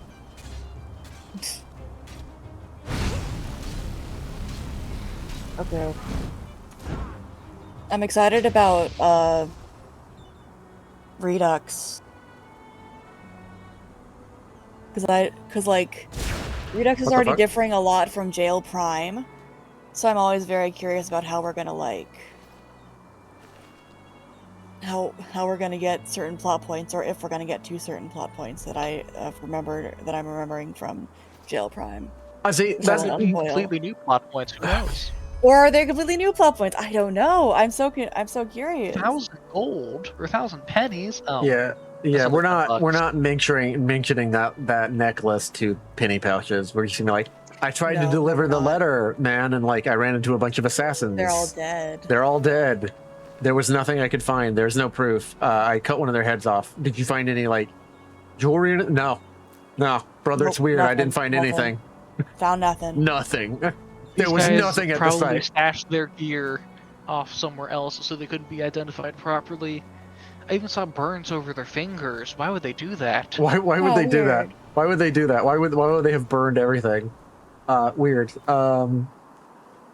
have a I'm very pretty sure loaded they down even bag. shaved. Yeah. Yeah. That bag seems to be very full of things that are shaking. Yeah, it does. That's completely unrelated. Anyways, quest over. Yeah. Give me I my have money. a lot of letters to carry. I'm a courier. Yeah. Go figure. I'm just gonna keep putting money in my bank until I get 250 pennies every day. That is a Ooh. $2.50 every day. And in this day and age, which is apparently 1920, that can buy you a house. Which is apparently 1920. Brother, people from the mean- past tell you, like, back in my day, I could feed my family of 7 on $1, and it's like, what I mean, you're life? getting $75 a month. That's not terrible. Yeah, Yeah. I bought a house from Sears catalog, and they drove it down on a train, and all he asked me for was a handshake and a nickel. Like, Oh yeah, let me just upgrade that nickel with the inflation calculator. yeah. You paid $40,000 for this house. Yeah, which even when they tell you what the inflated price would be, you're like, that's still good. Like, Yeah. It's a little better than what we can get now.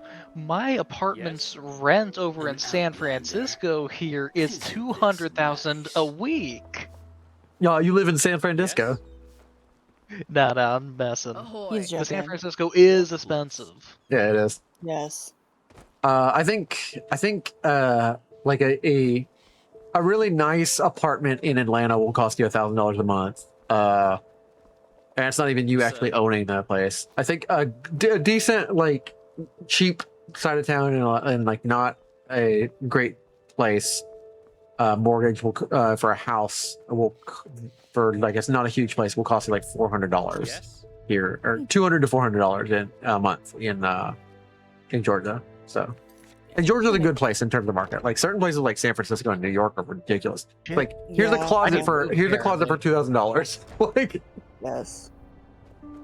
Walk blessed. I don't know where y'all live, and you don't gotta say, but like yeah, different.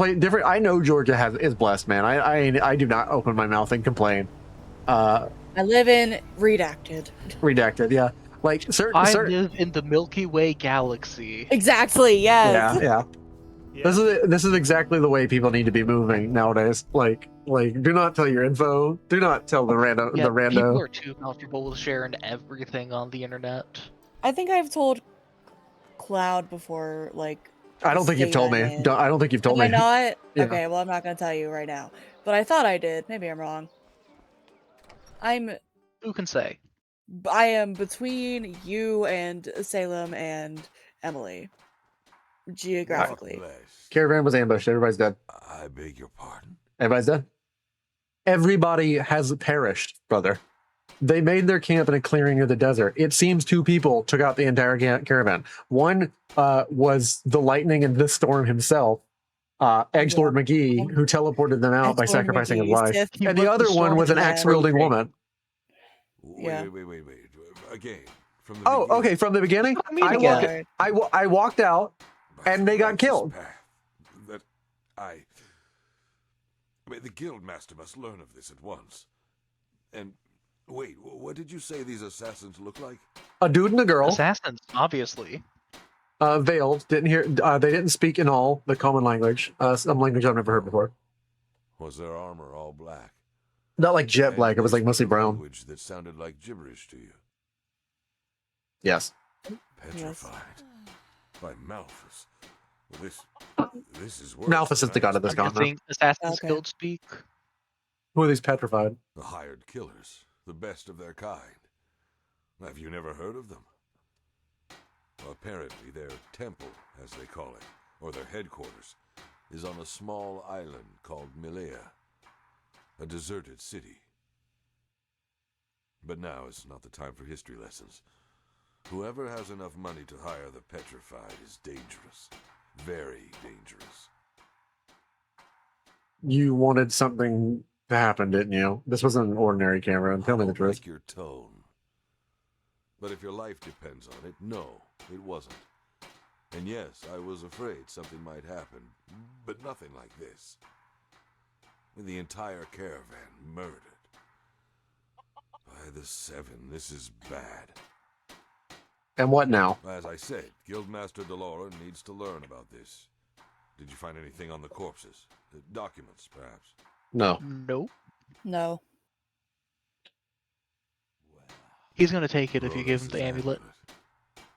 Oh, by Malphus. No, but now, see, I have to tell him because he has the info about the assassins that are going to come for me if I don't tell him. Yeah, that's true. Give me back that letter. Well, we have to make sure it doesn't fall into the wrong hands. It's 1,000 septums. Oh, I'm sorry, 1,000 pennies. Give Penny Pouch's letter. Here it is. Penny Pouches. Here, take this. It's a paycheck, and you can hand it in at the bank. Now, excuse me. I have to make some arrangements. I'm sorry, they had checks back in the day? Yeah, actually, a check. The reason it's spelled French is it was common back in the day during like eras of like eras of guilds and stuff. Like it had to have a guarantor, which meant someone who was on the line for the checks amount. But yeah,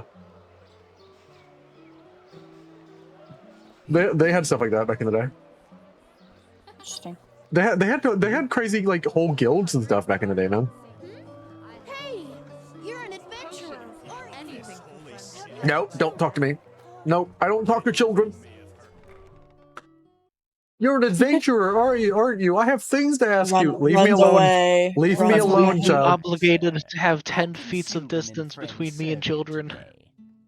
No, what? That's implying that's slander. This is slander, brothers. No, against the character for you, not you yourself. Certainly not myself. I am a perfect citizen of America. I have never committed a crime. I have a paycheck from Mindulus. Never intentionally. Pouches. So that old man found himself a new errand boy, did he? Show me. Yes, this looks solid indeed. Here is your money. Paper is a solid. That's correct.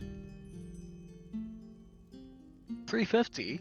That's not even half. All right. I would like to access my vault. I would like to deposit my pennies. Of course. I get 82 pennies per day. Nice. My stacks on stacks on stacks grow. If we ain't talking paper, I don't want to talk. You mean copper? Sure. You mean pennies? Yeah.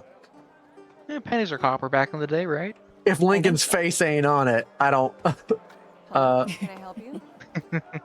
If it's clam and fish. If Franklin's face ain't on it, I don't want it. Whose face is on the penny? It's Lincoln, right?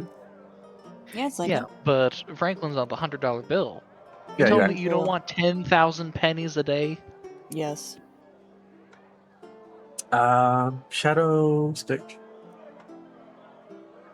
I mean, health absorb is nice. This is it's better health absorb than this spell, so I can sell this to somebody and steal Battle Axe of Frost Breath. And I mean, can you disenchant the mace? no, not yet. Oh, that's annoying. Yeah, Oh, yeah, what else was I here? just put them out for you to look at. Tell me what you need. And Are be your quick whales for sale? What? Are your wares for sale, my brother? Are your whales for sale? Okay, I misheard apparently. Apparently you did.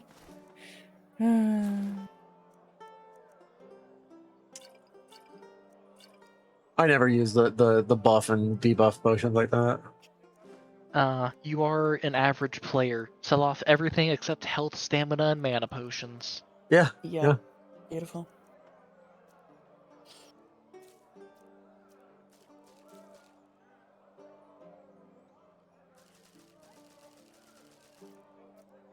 I'm sorry, you're selling off ingredients now? That Yeah. I have to argue over. Well, I bet you can't use them yet. I haven't leveled up my You alchemy, can so see the first. You can see the first item that they provide if you eat one. I haven't leveled up my alchemy. Yeah. Oh, I Power mean, level it. Get high. you These can't. are by You all don't. the You bad don't. You don't effects. power level it by just eating it. Like you have to. These learning points you get every time you level. You have to go buy a book, and you get what every time you read one of those books. It spends 1 point for that. So workmanship is what the crafting points go to. You also get those every time you level. So alchemy is one of those things you can level up. I was leveling up rhetoric, so things are cheaper when I buy them. That's fair. So I can keep buying the books. Just be a sneaky rogue and steal the money and steal the books. Can you do that? Because this is what happens every time you get enough points, experience points to level up. You can go to this realm inside your mind, within the sea of So you go possibilities. into a mind palace? You go into your mind palace, and then you level up by interacting with the stones. I've been I mean, leveling that's up. actually pretty cool. I've been leveling up, and I have gotten Master of the Dark Arts, which allows you just to be good at psionics. Sinistrope is like essentially a focus. I see that you are Voldemort. No. Voldemort was a practitioner of the dark arts. The professor who was known as Master of the Dark Arts was Snape. Thank you very much. Are you sure? Yeah. Sinistrope lets you get psionics and entropy, and entropy is the thing that costs health. Like it's a blood magic. But psionics lets you like sort of mess with people while they're casting and like get into their brain. Like psionics basically lets you dispel and counterspell people. Cool. I mean, that's pretty cool. This is thaumaturgy. Yeah. Thaumaturgy allows you to do light magic, which lets you do healing, and it also lets you do mental magic, essentially calm people down, and Jedi mind trick. And then elementalist is like Nice. just destruction spells. So Fair. this Yes. this Destruction is the best is this allows you to use wolf blood and Chimica. Chimica is something that doesn't make you transform into a werewolf, but it allows you to like have transformation abilities. Nice. You can be a werewolf with anything else. I don't really like werewolf gameplay.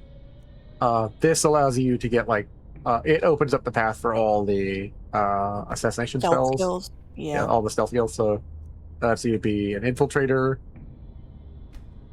which I think heart shot, knife thrust, flash powder, swindler, pickpocketing is easier. Fencing is easier. You can sell everything to every merchant.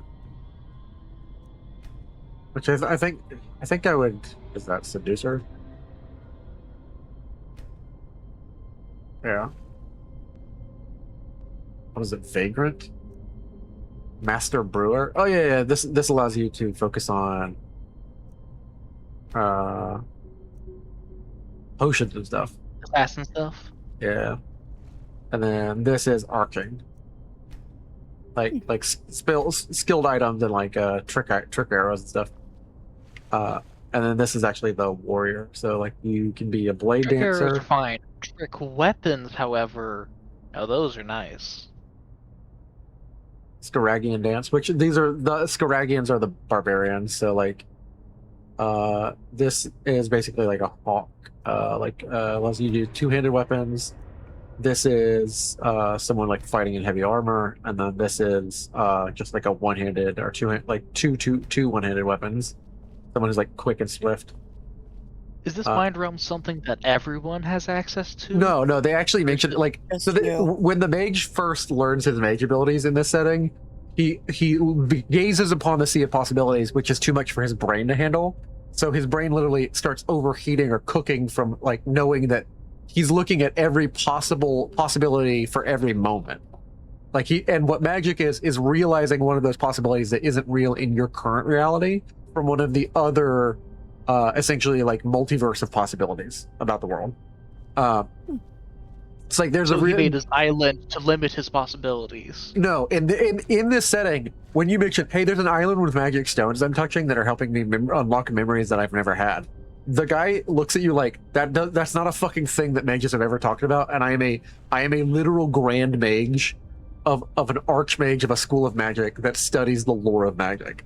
Maybe you're like the next god dude or whatever. Yeah, and they're literally talking to you like, I have no idea, but I've studied magic for 50 years and no one has ever talked about it like that. I don't know what the fuck you're talking about. and then you're like, I need to talk to someone else. And he's like, clearly. Ooh. But yeah, I want to let's see here. Next Phasmalist ability. Arcane Smith. Wise enchantments. Disassembling. You can dismantle enchanted weapons. But this will let me start learning enchanted items. Mystical binding. I mean, enchanting's useful, especially if the enchantment conjuration loop is still here. Yeah. I don't think so. Possible, Sonic. but I don't think so. It's been left in for decades. It's an intended feature at this point. Mystical But this ball. isn't Skyrim. This is just a thing that uses Skyrim as the base game. Longer lifespan. Quiet cast. See, I kind of want to get that too. You're going into a stealth magic archer. Yeah. Nice. I'm gonna learn to start enchanting so I can start getting the library of abilities. Like I just you get the word roll effect. Nice. Yeah, cool. Yeah. Pyrean crystal work. What is Claire? Yeah, something I didn't get to read. Basically, soul gems, they don't know how they fill up, just that they can be used to enchant items once again. Yeah, and in order to, so like the thing about this in this game is like, if I try and enchant like equip it like an amulet, for it unequips, you have to create talismans by finding. There are 20 of them that you can find in this game. Sometimes when you're wandering, you'll hear whispers, and it's the soul of the person who died who doesn't want to move on in this setting. And like a lot of the afterlife is talked about, but nobody really knows what happens. So like some souls are so afraid of moving on, they'll linger. And if you have an ability called Net of Souls, you can catch the soul and then bind it to a talisman to allow the person a place to rest. And ghost type. Yeah, and in exchange for giving them a permanent place, like more permanently fixing them to this world that they don't want to move on from, they will come help you fight. So I found just a hobo, and like I haven't found another one of those like enchanting tables. But basically, you use a bunch of things, and it's an evil type magic, or at least according to people, because you have to find certain things to like create the talismans, which sometimes requires like a heart. A bloody skull, like in order to like create the talisman. So most people hate that kind of magic, but it's not inherently evil. It's just a little bit of pig or goat blood on the skull. Then yeah. It's like the person doesn't want, like it's also kind of like this is a very religious setting and very overlapped with certain like typical Western religion. So like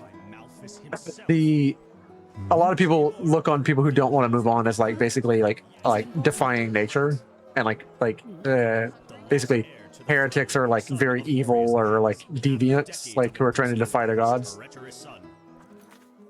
All right, return to penny factories now that I have got my pay. Which is less than half of what you would have gotten if you sold it yourself. Yeah, yeah. Well, I don't, because this is the guy I normally sell to that has all of them, right? So it was. No, I just put them out. He has 497. There's no way I could have sold it for all that.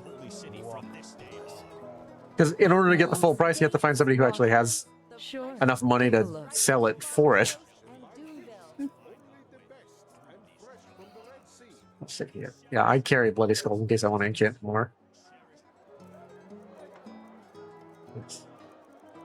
How do people not smell it on you then? I don't know.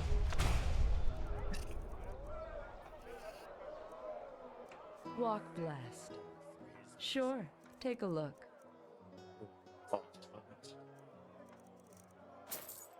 Oh, your name's Ket? Yeah.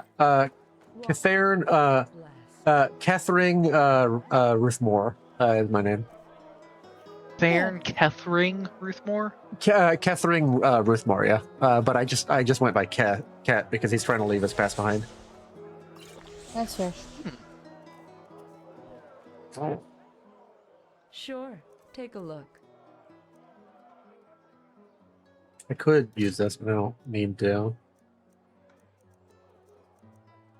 It's 5 per second for an enchanted item. Walk Yeah. blessed. Fruits, vegetables, bread fresh from the oven. Treat We yourself. always go too easy on this guy. Do they have any sweet rolls over there? Who do they? Get one.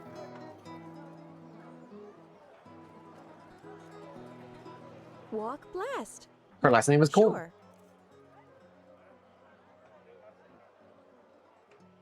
You Is said there you enough? had bread. You fucking liar. I see no bread. There's no bread. You sit on a throne of lies. Tell me other wares. Yep, no bread. There's no fucking bread here. It's a. Oh wait, is that an orange in Skyrim? Oh my god, it Oh is. my god, that's crazy. Come back anytime. Impossible. Impossible. Hello. Oh, most She might have pastries bread. and Sweets. She could have bread. Cake. Delicious. That's a Yeah, pie. Yeah. And That is Honey a nut pie. bun, Shredded if no you say sweet so. rolls. Indralian sugar bread. Braid. That Braid. sugar braid. That's also not braided. It's not braided. I don't know why they're saying it's a braid. It's not braided. It's not labeled as a sweet Pretzel. roll. You Is fucking it? liars. It's a pretzel. I love pretzels. What? Wait, How do can you I guys see a like your rat in pretzels? the background? I like a cinnamon sugar Am I pretzel. crazy? Did you see a what? My Oh, sir. it's just a shadow. Okay. Yeah, it's You gotta shoot shadow. down that hawk. See if it has any gemstones on it. What? No. Are you telling me that you never shot down the hawks in the villages in Skyrim? No, I haven't. They're just kind of there, and I have horrible aim. What can I do for you? God bless it, my son.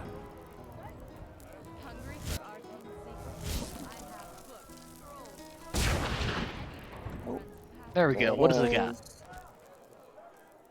Oh, it's Empty. empty. Why is it empty? It evacuated its bowels as it fell. Flee, children, for I slay the bird creature. Try a different bird. Try a chicken. No. No, chickens are sacred. Chickens are definitely Yeah, sacred. Legend of Zelda taught you that? Yeah. Skyrim taught me that. No, the villagers who always whoop my ass after I kill the chickens taught me that. You mean the cuckoos didn't come barging out of every orifice of the world's surface? Now, if it isn't the hero of the hour. The word of the stunt you pulled with those petrified got around. Mal Daloran himself wishes to see you. DeLorean? I strongly assume Daloran. he's planning to hire you as a protector. Congratulations on that. Why does he sound so bitter? Oh, you did? Oh. I'm impressed. Particularly since he's the Grand Master of this guild. In the guild house, just on the other side of the street. He's mad. Now hurry, he doesn't like to be kept waiting. He's big mad. Why are you so snappy? If that's what snappy sounds like to you, maybe you should consider a change of profession. Damn. The bathing house is still looking for harlots. Look, if you have a problem with me, just tell me, then we can resolve it. There is no problem. At least, let me put it this way. I'm impressed by how you, without a moment's hesitation, used the tragic events at the caravan site for your own advantage. Ah, use a bitch. That's just how this world works. You think I did or said anything, because you presuming. How in the blazes did I use anything that happened there to my own advantage? Forget about it. You wouldn't understand even if I told you. No. We're going to repeat that dialogue. Being genuine is being a bitch. I guess that's just how this works. This is absurd. I don't know what your bloody problem is, and honestly, I don't care. No, of course you don't. What do you sell? Because what you're selling right now is a line of bullshit. Ooh. Would be funny if he upped his prices after this. You hit me with like, it's just crazy how you use like the death of these like random people. Brother, you're the one. How? Hey, I'm gonna stand up on this counter so you look me in my face. You're the one who told the story. I didn't go running my mouth to anybody. The only place I went was to the bank for my check. You also told Ket to go and deliver the letter. You could have done that shit yourself. Yeah. You mad that I got a pay raise because I be doing my job. I killed assassins. You couldn't kill assassins. You're mad. Stay mad. Ho's mad. Like let's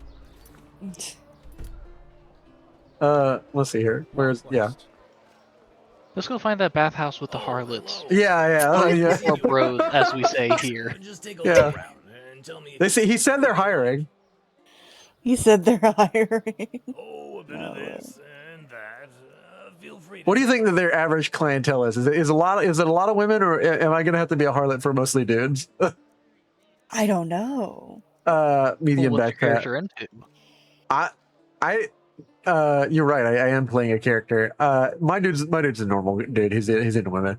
Is just average. Into women, child. Average straight guy. Average straight guy. I do think it's interesting that you can play characters outside of your rank, but I think it's such a weird dynamic nowadays where people would people who are actually in that community can sometimes get angry. I know Emily wouldn't do this, but because we know each other now. But people sometimes will get mad that you play a character or don't play a character the way they want you to, or they think you shouldn't be able to. And it's like, at the end of the day, you are engaging sometimes in fantasy with a thing you've never experienced in order to learn more about it. So people are unique. Fantasy people are more unique. Yeah. So if I played as I play what I can play believably. I don't know much of what the internal experience of being gay or trans is. And I don't think I would role play it well enough to role play it better for someone else or to understand it well myself. I could play a character like that if that was something I wanted to do in the first place. But I think sometimes if I played with certain groups of people and decided to play a trans character, they'd be like, "You're not actually trans, so you can't play that character." And it's like, brother, it's make believe. Yeah, you can play whatever. I'm not actually an elf, but I can play an elf character. I'm not actually an elf or a wizard either. Yeah. Yeah, I'm not lesbian, but I'll play I graduated a lesbian from a character, 'cause why college? not? Ha. Yeah. Also true. I graduated from a college. That's also fiction, brother. I'm a dropout. This character also has a job. Oh my god. This character has a job, a house, and a happy family. This character has a wife and kids. I can only dream. Yeah. Watch yourself. The A streets foreigner, aren't safe huh? this time What a of the day. surprise. Yikes. You should burn this place down. They're snobby. Yes, they are snobby. You're the guy who found the caravan, right? Go on in. The guildmaster is waiting for you. What if you just killed him? I feel like this is a trap. I feel like they were dressed up. Feels like a trap. Take a seat. Don't take a seat. Taking your seat. Yes, take it home with you. You need Don't more take his furniture. seat. I took his seat. What is he gonna do It's about it? gonna be bad. You're gonna get Yes. murdered. You What do sat you- in the wrong seat. Yeah, you sat in the wrong There's seat. a best So seat. I have to sit Oh in this no, seat. you have to sit with your back towards him. Oh no. Wait I a don't second. like Go back. this. Those are coins on the desk next to him, right? How about I flip the I mean, interview? if you're How about I stealthy flip the interview script? Why don't you sit down? But why where do should you I see work for yourself? you? Where do you see yourself in 15 years, sir? Like, What benefits can you provide me for this yeah. work culture? Yeah. Like, for instance, when I played my temp character for Jail Prime, Asuna was just a spur of the moment. She's lesbian. This sounds fun. Yeah. Sounds like a fun character to play. Then Emily ran with it, and we both had a good time. Why I can't look behind myself? Yeah. Yeah, you this is can't great. look behind yourself. What do we do? Because there's a He's back gonna to the come over chair. and stab you. Oh, he already came over. Oh, he's good. Okay, he didn't. All right. Thank you for coming. I mean, it might be a I'm trapped Aldalore, table by my where you path, can just Guild open a Master of the panel and Golden stab Sickle. someone with a rapier What or a is your spear. Yeah. I am Ket. Well met. Ket you betcha. My name is Ket you betcha, and I'm here live with the world news for Vin, or as we call it, the Vin route. Can we skip the formalities and you just tell me why I'm here? And because there's been an assassination. Well met. I'll be frank. You forgot to hit the You're line. An outlander, God damn it. and that makes you pathless. And You're an I'm sure outlander, you that know makes you by now that the pathless. Golden Sickle is more than just a band of merchants. It's a citadel of traditional values in a time when they hardly exist anymore. It's Also what not holds really this fun. world together. I Brother, believe you that sell everyone has the corn. right to prove themselves. Pathless or I mean, not. corn is good. You And can when make you corn fought into those tortillas. assassins, you Yeah. did And then just wrap that. it. Oh, Or wrap I some don't corn talk kernels. down to people unless they have So they as they promised, literally I'll are make a choice. breathing their own smoke. I don't talk down to promote you to the anybody, and I rank think of the most important people in this world are people doing actual things. When a CEO tells me I do a lot of important stuff, that's why I deserve $1 million. I'm like, the only reason anyone in this planet can eat is because there's someone slaughtering, preparing your food, and growing meat. The second those people don't exist anymore, everyone on this planet starves. So I don't care how important you think you are, creating the greatest artisanal piece in the world. Like, the people who are really important, people doing actual practical shit, giving you a house to stay in and food. But when people hit me with lines like, we are the citadel of traditional values, I'm like, brother, you sell corn. Yeah. Or like, brother, you like made a guy abandon his thing because his crops got poisoned. Like, Yeah, one question. Brother, Is I that, don't see no calluses on those hands. Have you even Yeah. touched a hoe outside of the Yeah. bathhouse? the quartermaster suspect as much. He didn't seem very happy for me, to be honest. That sounds just like him. You know, there were times when Mindalus was young and full of ideals. But his behavior these days continues to remind me that those times are long past. I suppose he thinks your promotion is unfair to the other recruits. But you're fit for the task. Even he should see that. Oh no, being promoted on merit. One question.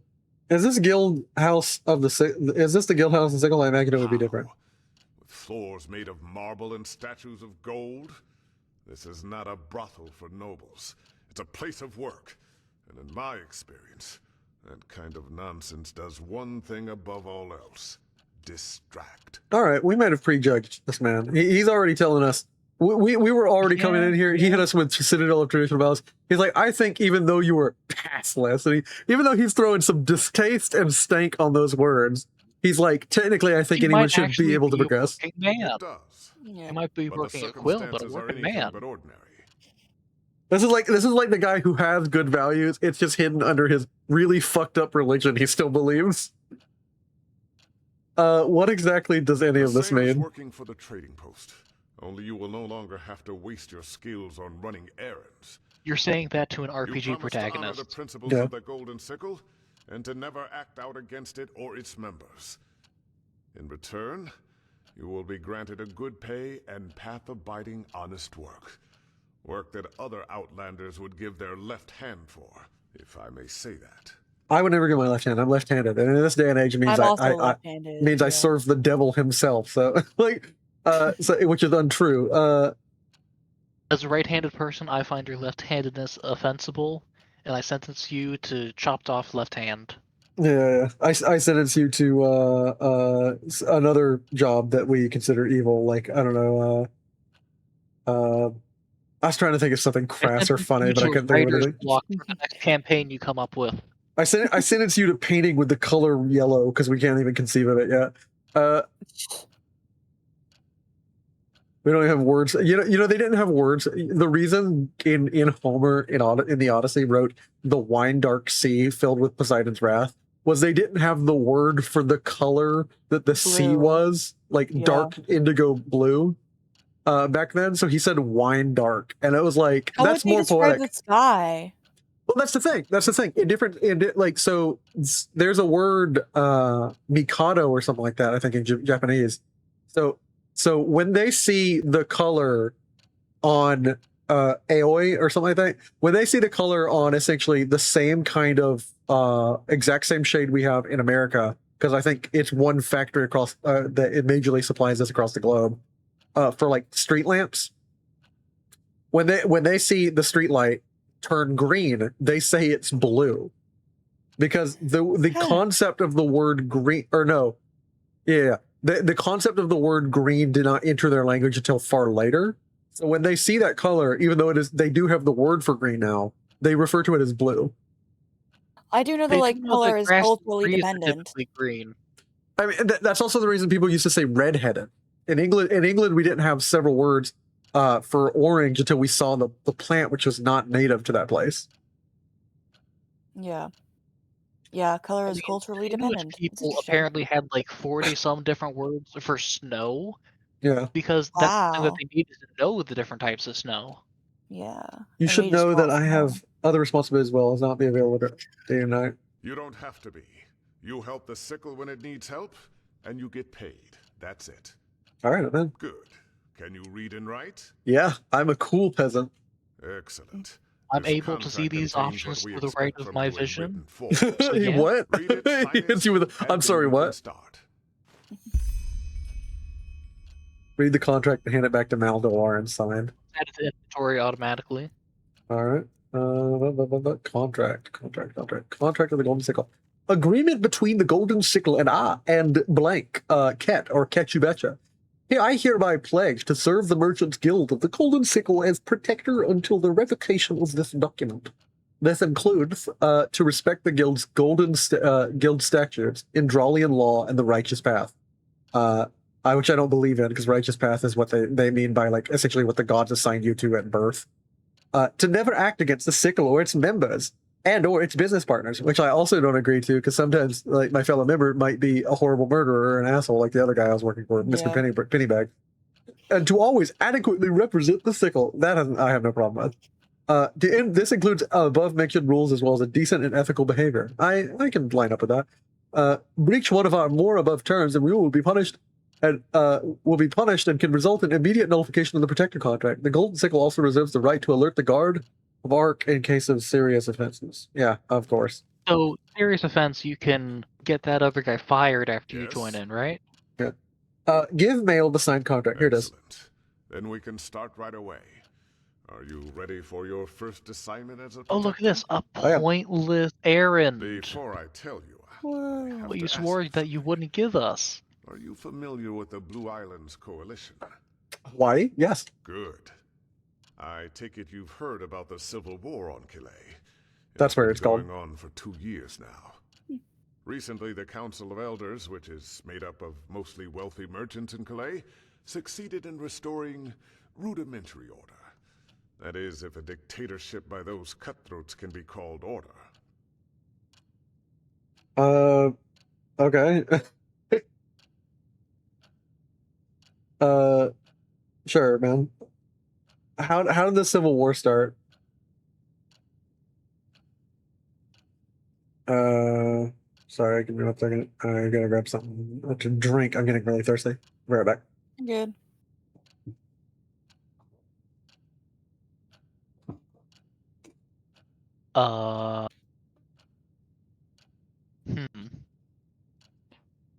Hello. Hello. What's this guy gonna say next after this answer? I don't know.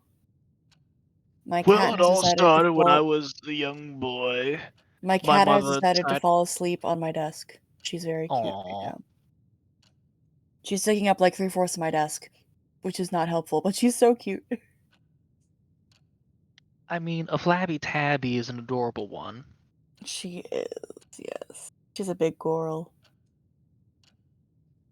Hello, Ginge. Are you ready for next Redux session and trying not to die, presumably? I am never ready mentally, but I will try what I can. I'm half expecting us to walk into, like, an Empire ambush, to be honest. That might occur, who knows? Because I'm like, Back- okay. Yeah. Welcome back. Let's see. And how did the Civil War start? Blasphemous rumors about the supposed death of the Lightborn. Oh, Brother, my they theory was actually wrong, died. apparently. Ridiculous when you say it out loud like that. But the Chileans never were a God-fearing people to begin with. No, they're I actually suppose dead. Some of the elders were behind those rumors. Your god is dead, brother. They wanted All more 7 of power them. for themselves, so they spread a rumor that Let the me bring gods out were their dead, heads for you right and that here, it was right time now. for a new All those order to bloody arise. skulls coming into At use. first it was just a few remaining servants of the Lightborn against the usurpers. Then the latter started turning on each other. Thousands of people died. Although the Chileans brought this upon themselves, it's still a tragedy. I see. And how exactly does It that affects affect us? trade. Since the Civil War, the prices for spices, cane sugar, and Chilean cloth have exploded. And while some might profit from this, most merchants don't. Uh-huh. But this situation should settle down now that the war is over. And it's not the topic of this discussion. I need you because some days ago an emissary of the Blue Islands Coalition arrived in Ark. And it's my job as protector to protect them. Yes, but it's no ordinary visit. We'll talk of that later. They're selling insider secrets. You don't seem to hold this council in high regard, do you? I don't. But that's a different story. I want you to meet this emissary and give him this letter. It's a written invitation to come to the guild's house for dinner. You want him dead. We are talking about a representative of I one of fucking the called world's it. most powerful merchant guilds. This is not an well, finding that out will be part of your job. But I suppose he's somewhere in that city where there are colorful clothes and shining jewels. I get to go to the brothel. Chileans are drawn to that kind of That's where the fashion. It's colorful like clothes are. children to And the see. shiny The jewels. bathhouse. Okay, fine, the bathhouse. But it's technically a brothel. Only technically, only by reputation. Only by reputation. Officially. Present the emissary of the Blue Islands with the invitation. Can I read the invitation? You're gonna read it on his steps. Yeah, you might want to not do that right there. Well, you quick saved. Might as well do it right there. No. No, go to the other prick and read it right in front of him. I'll save it before I read it in case it has the effect Yeah, of reading it. read it in front of that one guy. Did I get Penny paid? Patches. Yeah, read it in front of the perfect. So my new job, which pays me way more than yours, penny pouches, is to do this, which is a simple thing, which is to walk over to a really nice part of town and hand a letter to someone. Can you believe that, penny pouches? I get paid 1,000 pennies for this. It's horrible. It's horrible that I wasn't born Penny for this pouches. duty. More like penny pincher. Oh. Get dunked on. Where are we going? The foreign quarter. Okay, that makes sense. Oh, okay. There is a quest marker right above your head that you can look at, you know. You mean the compass? Yeah, it's literally right there. And you can see on screen now, hey, this is the foreign quarter. I don't see 4 ends on this quarter.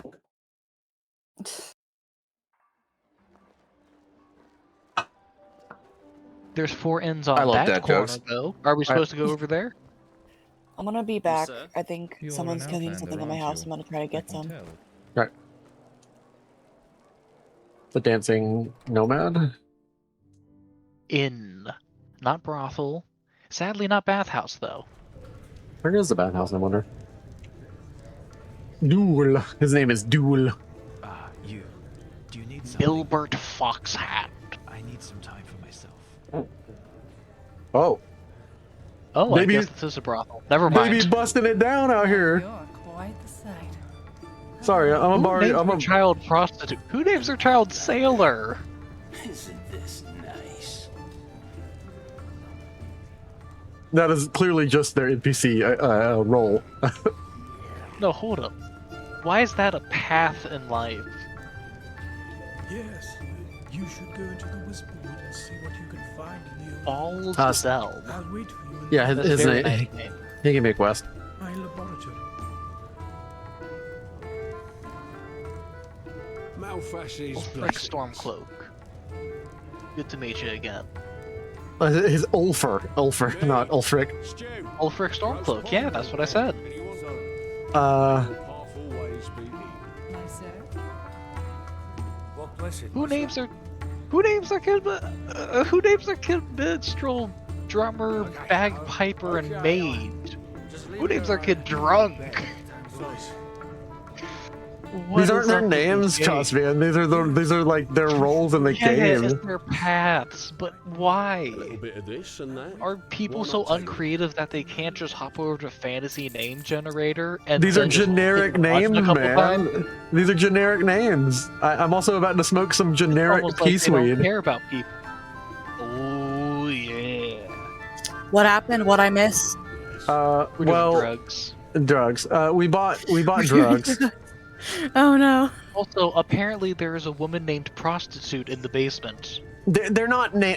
No, I In don't know the why you're on. I basement? don't know why you're on this bit. Like, it's not their name. It's their generic. They're generic NPCs people's doing their generic name- NPC thing.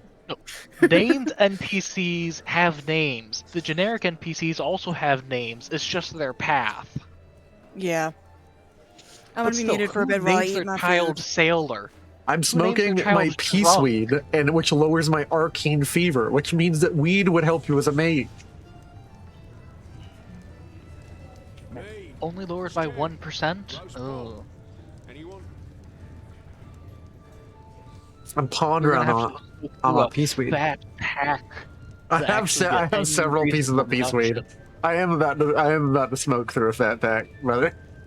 Well, why don't you load up multiple pipes then? Huh? It won't I'm let pretty me. sure you can have like at least 4 in your mouth at a time, maybe even 5 if you're brave. I 7 have to if do you it. stick I with have those too. everybody knows you don't want too much at once. That's how you get really anxious. That's how you get really weird, man. That's how you get cigars. You pack too much weed, or you smoke one of them three through the one of those weird fucking like, novelty three doobies at a time smokers, and that's how you get like the like so high like you hear like the knocking of the clock in your room. You're like the cops are at the door, man. Tell that to Chainsmoker Cat, an anime that's out now and is relatively funny, but still very sad. Cooking pot. Are you cooking up more pot? And drawly and crusty bread. I'll need some stew. Wait, Some what's watery the apple. Hulker meat made in there? Fuck, my monitor just went black. Did my game just crash? Whack it a few times. Alright, shit. Oh no, there we go.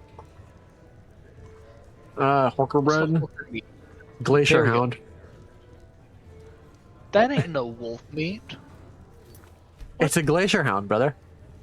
It's No, it's that's Hulker meat. yeah, clearly. And if I go find it, it's probably a seal or a Horker model. But like, people didn't have like that's why we call them sea lions. These people probably called them Glacier Hounds because all they know is a dog.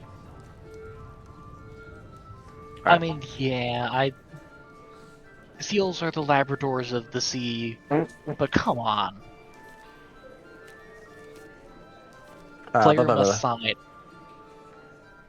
Well, that is a slight fourth wall break there. That's unfortunate. Oh no, this is an actual player within the pit fighting like thing. This is like a document I got like to sign up for pit fighting. Landscapes of Enderal, Powdered I Desert. like my interpretation better, but okay. Letter to the Golden Sickle wishes to formally invite you to an evening meal, as we understand you've just recently arrived in Ark and might not have been able to settle your business just yet. So, we decided to generously align your appointment with your time frame. You can hand over your reply to the courier that delivered this message. Alternately, you are very welcome to visit the House of the Golden Sickle to personally inform us of your approval. They're gonna poison you, brother. He no talk to Dur. He not bad. Talk to others. It won't take long. You're here with the Blue Islands Coalition, aren't you? I'm looking for your emissary. He talk about the jam? The jam not here. The jam other place. Perhaps Dul can remember, but he needs to help his memory. Dul's memory old and full of holes. Like cheese.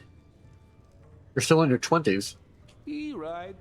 But sailor life is rough, and the sea winds. I think he's playing stupid so he can try and get more out of us. Can help, but a duel not knows if true. I've heard that something that can help with your memory problem. It's said to hurt though. Oh, he wants fight. Duel knows. Bar fight. Show Duel what you made of. I have rings on this finger, man. Don't fight me. Don't make me fight you. Oh, 2v1? Coward. Oh, no. The other guy just didn't want to stand next to this. Absolute display of mankind. I think he was a ghost. Absolute display of mankind, oh my lord. Yeah. Mankind being the wrestler from WWE. I'm about to show him. What was Mankind's signature move? I can't remember. I don't know. Was it the RKO? Yeah, the Rage in the Cage. No. Don't punch the wench, though. I'm trying not to. Back up, y'all. Fine. He won. Duel wants no pain. The Jam went bathing in house with men. I do get to go to the bathhouse. He go look there. The gods are real, but they're dead, but they're real. We already found out that the prostitutes live in the basement here, though. So what do they just walk over there every time they have a job? How does this work? The gods are real, but they weren't the Lightborn because my job is requiring me to go to the bathhouse. I didn't even know that. I very thoroughly. I thought that was a thing being narratively mentioned that didn't actually exist as a modeled location in this game. But like they went through it all. They went through it all. Yeah. I also, if it did exist as a model location, I didn't figure I would know where. Do a cartwheel? Yeah, they had an animation for it. I did not think I'd be able to find where the bathhouse was because this city is the capital of this country, and is legitimately like the people who made this mod. It is so dense, so I cannot find anything in this city. So I was like, I was not even gonna try and find the bathhouse, but this quest gets to take me to the bathhouse, which is awesome. Noble Quarter, ooh. I can't believe Noble 6 bought a whole quarter. They don't pay him well. Oh my god. But then again, this whole country runs on pennies, so.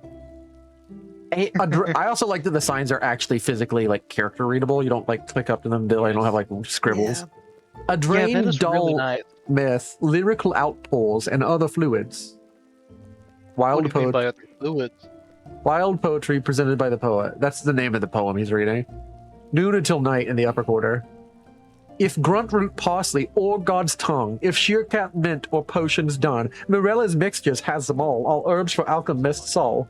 Malthus Alley, 12, Noble's Quarter. Is that an actual recipe? No, it's if you seek gruntroot parsley or God's tongue or sheercat mint or potions. It's a poem. It's asking. It's saying if it was an actual recipe, that'd be pretty cool. It's ye olde puzzle box. This isn't a box. This is the door. What an idiot. It's a store. I'm pretty sure a box would be a ceiling, a floor, and 4 walls. Or 3 walls. Where? Oh. It's on the other side. The Blood Moon Riots, starring Gernot Dalmarak as the Keeper Arturus. I guess that's a play. Embrace your inner child with Tarhushi. Tarhuti? Every night, channel the voices of the new age by cosmic dancing of the Honey River. Oh yes. You should go see that. Dancing solves all problems, Father including your mental Torrental illnesses. recites Holy Path verses 17 through 25. Yeah, I don't need an ad to go to the church. Wanted at the behest of the Holy Order, this brigand, Kroko, stands accused of multitude of vile crimes, among the plundering, multitude murder, robbery, and vile speech against Malthus the Lightborn, and the Holy Order itself. This guy's based, and I have to find him. Vile speech! He's vile speaking. The question is, if you find him, did the modders allow you to join his side? I hope so. I hope so. Can you not pet the dogs? I think I can pet dog, but oh no, I can in the mod list. This is like a different mod list. 0 out of 10 mod list. Emberlord and Fireflash. Oh, excuse me. What time is it? 7. Yeah, the shop is closed. You have a compass to look around and find the place you're going I to. do. I'm wondering. One of the options is to actually turn the compass off when you launch the game, because you might not want it. Like you might want to just be immersed. I'm too lazy of a gamer. I want the compass. That was actually a complaint for Morrowind players from to Oblivion and Skyrim. They basically complain that Morrowind or Oblivion and Skyrim players are like too babied, because it used to. It's a design thing that like. I'll this guy finish. What is he selling here? Say that again. What exactly are you selling here? By the name of the sun, you're near a maze, aren't you? And even better, you're from Ostian. Oh, by the now deceased 7 gods, what brings you here? How did he catch my accent? I didn't speak shit. Dude, you're awesome. You're also from Nero. Indeed, I am. And before you ask, I fled, just as you probably did. Even though the artist inside of me. Does that mean that I kind of talk like this? Is that what I am? I come from a land. Apparently, you talk like that. What accent even is that? That is a vaguely kind of talking like a Frenchman. Well, here Wrong, I it's am. Austrian. What a dull place this is. The people here. This endless rambling about the path and Malthus. I would have never thought the Order could actually succeed in keeping the truth about the Lightborn's death from the people for so long. But in a place like this, that problem, he's definitely a French voice. The people here. Wrong, it's Austrian. I know, you've got to stop. You're actually aggravating me. My bad. Like, I know it's Austrian, brother. But like, clearly it was modeled after a French accent. So now you sell artifacts. How the heck do you find them? You don't look like a crypt crawler to me. Oh, my friend. Oh, my friend. If I were to tell you this, what reason would you have for my services? Secret of the trade. You're an artist, you say? I'm a painter of the black powder, the fiery moments, one could say. In Nerium, I could make a living from that, but in this country, my art is not exactly acknowledged. I found a volume of Butcher of the Ark. Could you tell me something about these books? The forbidden book. Don't hold it against me, but I'd rather keep quiet than not. Maybe ask the librarian. Marius. He always struck me, of course. So the way we ask, can you show me what in stock, already betray them. So that means every time we talk, Ket kind of probably, because he comes from the same city, he is an Austrian. He'd be saying things like, show me what you have in stock. I am a Frenchman and I hate it. Either that or he has the very forced accent. Here. Yeah, Ket is like trying to talk like like pretending very, very hard, and they all know I'm foreign because it's so bad. All right, let's see here. Ooh, a purple silk robe. I like this. And it's the same price as the blue? Purple is usually reserved for royalty and emperors and shit. Yeah. Yeah. Do you know why that is? Because you had to like go to the bottom of the sea to get it, right? Yeah, so Purple is not even the little bottom of the colors sea. stick out of the dye. You are right that it's a creature that comes from the bottom of the sea, Tierney. So in like it comes from all the way back in the back. It used to be called blue because again, this is one of those things they didn't have a word for this color, but it was called blue by Israelites or Hebrews of the Levant area. Every year around this time, would surface these little like seafaring, like sort of like sea creatures, these little crab creatures, these mollusks. Yeah. You would break them open and you had to very carefully remove a little like organ within them. And you would cut it open, expose it to air, and smear it. And like you'd had to do that a lot with like all these organs all at once because it would dry out very quickly. And then exposed to air after a minute, it would turn purple. And so you could essentially use this the way they use dyes and would add it to alcohol and stuff. And that created purple dye to create threads. And that was the required necessary dye for the high priest. And because it like literally required this incredibly complicated process, and there was no other way to get this very deep, rich color, and it required a literal mollusk that had to be gathered all across this like beach, like maybe for it only happened to 1 week out of the year in one place of the world. Getting purple stuff for royalty was like a major deal. That was until like the 1500s where we found a different, way easier way to get the purple color. Interesting. Okay. What was that way? I think it had something to do with essentially like the alchemists at the time found a way to bind like a very common plant via just like xanthan gum or something. If my cat accidentally like X's me out of Discord, I apologize. She's Uh, half leaning on my computer right now, and I'm like, Ginger, Don't please worry, stop." we'll make fun of you in front of your back instead of behind it. Much better. What's the turn? I have nothing I can sell. Damn. Show me what you have in stock. I don't have You have anything your to soul, sell, don't but you? no. Or to put that into a black soul gem? No, I would say that was my reply to that line of dialogue. I will not engage with fools. Yeah, no, that's accurate. Like, let me see. I think I can get apprentice level alchemy books. And I've already leveled up my rhetoric down, so now I need adept level books. But like, let me see. Enchantment. Learning book, block, elementalism, light magic. I need to just start leveling up elementalism because I use it way more than anything else. I haven't found any cool spells. So it's better for me to just level up elementalism. Are you telling me that shooting fire out of your hand ain't cool for you? Yeah, but I want to do like the psychic because like I've had fire spells from Skyrim and stuff. I want to try the new psychic spells, but I'm not finding them. No, darn. Yeah, that's a little unfortunate. Well, no, that's their expensive book. They're expensive. Yikes.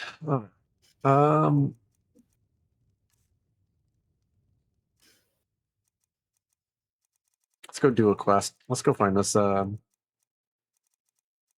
right, learning book. Where did it go? I don't know where my learning book went.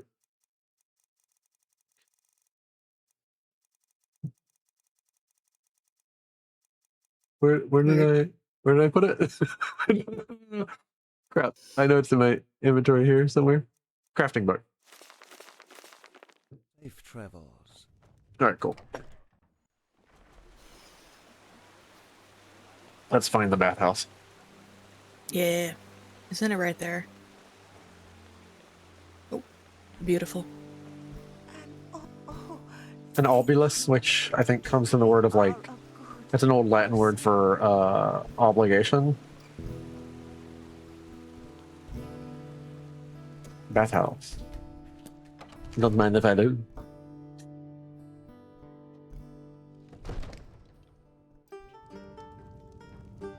Ooh, they have a bard in here. Blessed.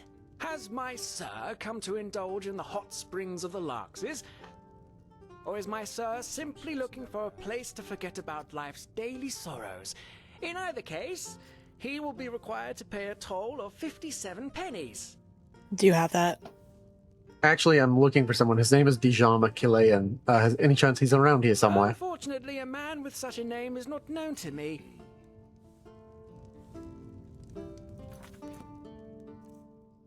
Oh my god, he said 57. I bet he says No, that. you have 56. That's unfucking believable. There's no That's way. ridiculous. There's no. That's a coincidence because it's a That is recorded pretty voice line. funny. It's a recorded voice that's line. crazy. There is no way that they recorded several really different said. numbers. Because He really I was said. about to hit it with the Delta Rune logic of he just says one number higher than whatever I have, but it was a recorded voice line. So we literally walked in there with $1 less than we needed. Either that, or they paid him enough that he recorded did it every He recorded every single number. 100, 200, 500 pennies. Yeah. All right. We're going back in there. I'd like to think he recorded every number. It is going to be 58 next time. Yeah, that would be beautiful. That would be really You know funny. what? Load the save back, get more money, and then see if it actually is just 57. Oh, you're Dijon. Indulge in these beautiful springs for as long as I can. Sure. You're Dijon? As far as I know, yes. Dijon Monelis, daughter of Geron, emissary of the Blue Islands Coalition, and newcomer to this wonderful. But let's save the introductions for later, shall we? It's cold up here. I only came to deliver my just like, sorry lady, I'm only into quests, not women. Sounds like a plan. Are you a man or a mouse? I'm a mouse, I'm a mouse. Alright. No, the correct answer is pass the cheese, please. I love the reply, I'm a mouse, when that question is about, like, are you willing to risk your life against a terrifying foe? No, brother, I'm a mouse. Let me be a coward and live to see another day. I thought you were going to just walk in there with your robe on.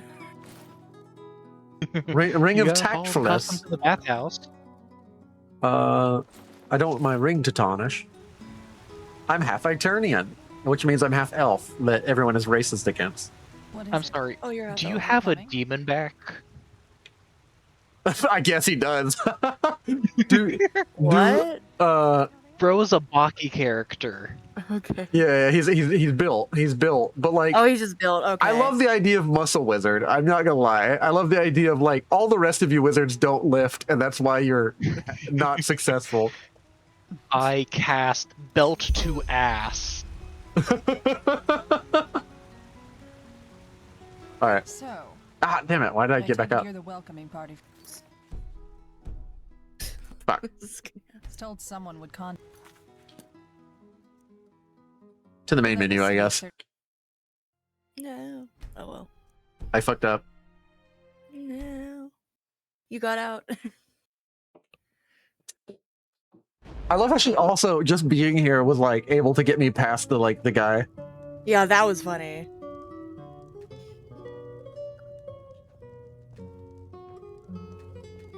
Ah, shit.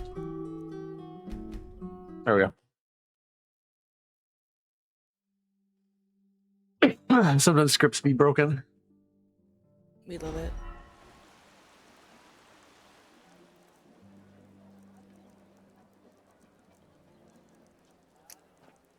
I do need to sell some stuff, man. I need to get a better flow of money in this game. Yeah.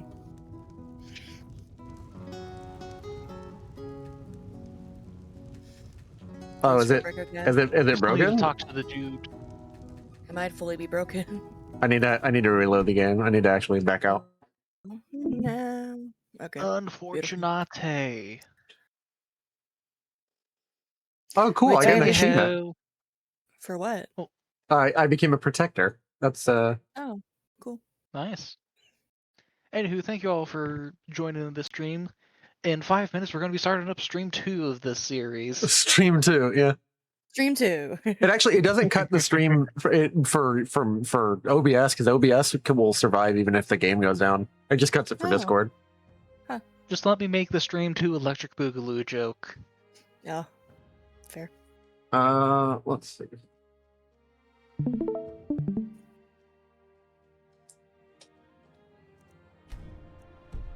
Hi, I'm Ketchubecha. Which Is that your name? that's from Betcha. Timmy Turner. That's what I'm thinking of. That's from Timmy Turner. Yeah, I was wondering what that was from. Wait a second, wait. You gotta What? sell an item first to see if it actually does go one above your actual. Oh no, this is the No, second time I'm entering the place. Downstairs, Yeah. shall we? Damn it! I want to indulge in these beautiful springs for as long as I can. Wait a moment. As far as All right. but let's save the introductions for later. Sounds like a plan. It does. Come on down. Hold for a moment. I wish to do everything to my own humor, lady. I'm going to stare you lovingly in the eyes, random guard, as I disrobe for my bath. No. Does Oh, you do your shoes first, then your pants? Oh, Yes. you monster. Why do you not go pants first? Pants first over the shoes, like an insane person. Osmian, that's what you're saying? Then, yes, then socks, then shirt, then hat. I have tried to take my pants off over my shoes once just because I do everything to assert in life that I have free will. There's a reason we don't do that, and that's because pants don't come over shoe very well. So, I take it you're the welcoming party from That's how you get Seattle, stuck am I with your right? pants on. I was told someone would contact me as soon That's as how we you get stuck with your landed, pants down? but for the past 2 Yeah. days, no one has. I thought I might as well take a look around the city. Even though this city has certainly seen better days, at least according to the gossip. Red madness, lost ones in the forests, crazed brigands. Phew. Why exactly does the Blue Island Coalition take the risk of sending a ship to ENDERAL with all that's going on? I'm sure they have their reasons. Why exactly does in Chilean take the risk to? Because I'm trying to pretend to be a Frenchman. You see, you've been waiting for 2 days. I have. Ashley. But I've been Ashley? warned that this DeLorean is a, how shall I say, a complicated character. I'm important, and I'll let you feel just how important by letting you wait. But who cares? Once an idiot, always an idiot. Indeed, my lady. Why are you here? What is important business DeLorean talked about? Now, aren't you curious? But fine, why not? We want to buy an artifact from the sickle. An ancient and powerful one. Oh, what kind of artifact? One of unmatched value. 2 golden testicles from a Vatir. Each The tears can are weigh like 3 goat pounds. werewolves in this setting. Oh, fun. Are you serious? Of course I Golden am. testicles. Magical Jokes golden aside, testicles. I would be a bad merchant if I went around gossiping with confidential information, wouldn't I? Don't take it personally. Okay, Anyways, Maldolare gave me a letter for you. Here, I shall show you in the bath where letters belong. DeLorean himself. Let me pull it out of my my. hammer space This next is to going my to be an evening asshole, out of the full of water, and then jesting give Oh my it to you. god. You can tell DeLorean I'll be there. Thanks for delivering the message. Then we're done here. My pleasure. Hopefully it won't be the last one. Come on, flirt with the woman. Charming. Ah, She liked it. one more thing before you go. Urinal. I've heard that accent The before, but I common just can't tongue. put my finger on it. Yeah. Where are you from? Oh yes, my lady. I am from the Rim, but I haven't been here for long. Of course, that was it. And how is it that a traveler like you is now running errands for the Golden Sickle? You see, my lady, because I kick ass and cast spell. Good question. I don't really know myself. I guess I just wanted to lend a hand somewhere. You just happen. You have to do something, I suppose. A soldier of fortune. How charming. Anyway, good luck with whatever you do next. Ah, and if you're in the mood for it, apparently there's a Chilean minstrel group in this city, and they perform in the tavern just next to the bathing house. I'll stay there for the time being, and I wouldn't mind a good chat. I'm going on You're a in, date! brother. We're getting a job has given me a date! This really is a fantasy game! You know what? We need Emily back here just so We you can need- show we them need- how to Emily. date. For you, I can spare some time. Now, aren't you subtle? You like that? Walk blessed, as people here like to say. Maldoran, that the message was conveyed. Tell Maldoran you have a date. Tell Maldoran he can shove his letter. Do you have pointy ears? Yeah. The Aeternan. The Aeternans are like. I can't see the points. Yeah, no, I hit it. I There hit they it. are, okay. Because Why'd you hide I'm an ashamed race. I'm ashamed of my race tyranny. Because when you're doing character creation, like you get your backstory. Like this is one of those games that like you don't get to decide everything about your character. Okay. Alright. There's sort of a pre-written backstory for you. You're having nightmares, and half of the reason you're leaving is essentially your home country. The Lightborn weren't wrong. When there is a power vacuum, people deal with the fact. But the half of the Lightborn's prediction was people deal with that power vacuum. The other half is the very religion they imposed, people heedlessly throwing it away, finding the truth out, angers the very religious people and the order they created. But that wouldn't have happened if they didn't build it. Anyways, you're leaving half because your country's in a civil war because the religion is falling apart. And your hometown is like doing crazy shit. Like the religious, zealous people who want to hold to it are getting even more zealous and like crucifying people while they're on fire. So like you're having nightmares about that. The other half is you keep having nightmares where you're blaming yourself, but the dialogue options show that you're not willing to admit it to your friend. Because you're on the boat with a friend who's also escaping, and like he dies. He's killed by the captain who finds you guys at the bottom of the ship. And then she ties you as a punishment, because that used to be an ancient punishment. So you get tied to the dead person and thrown overboard. And if you live, the gods willed it, basically. Yeah. So like technically she punished less than was deserved. And if you live, or if you die, it was what you deserved. And if you didn't die, you escape.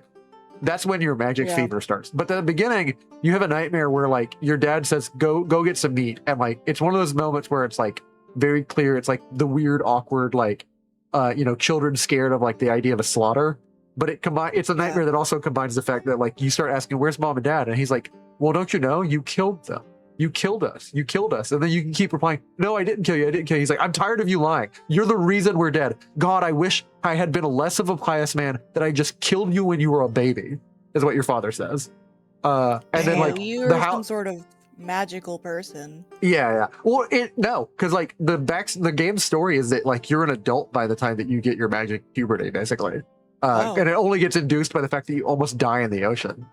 Yeah. So like for some reason the guy blames himself for his whole family dying, and he keeps seeing visions of his father basically accusing him, you killed us, you killed us, you killed us. I wish you had died.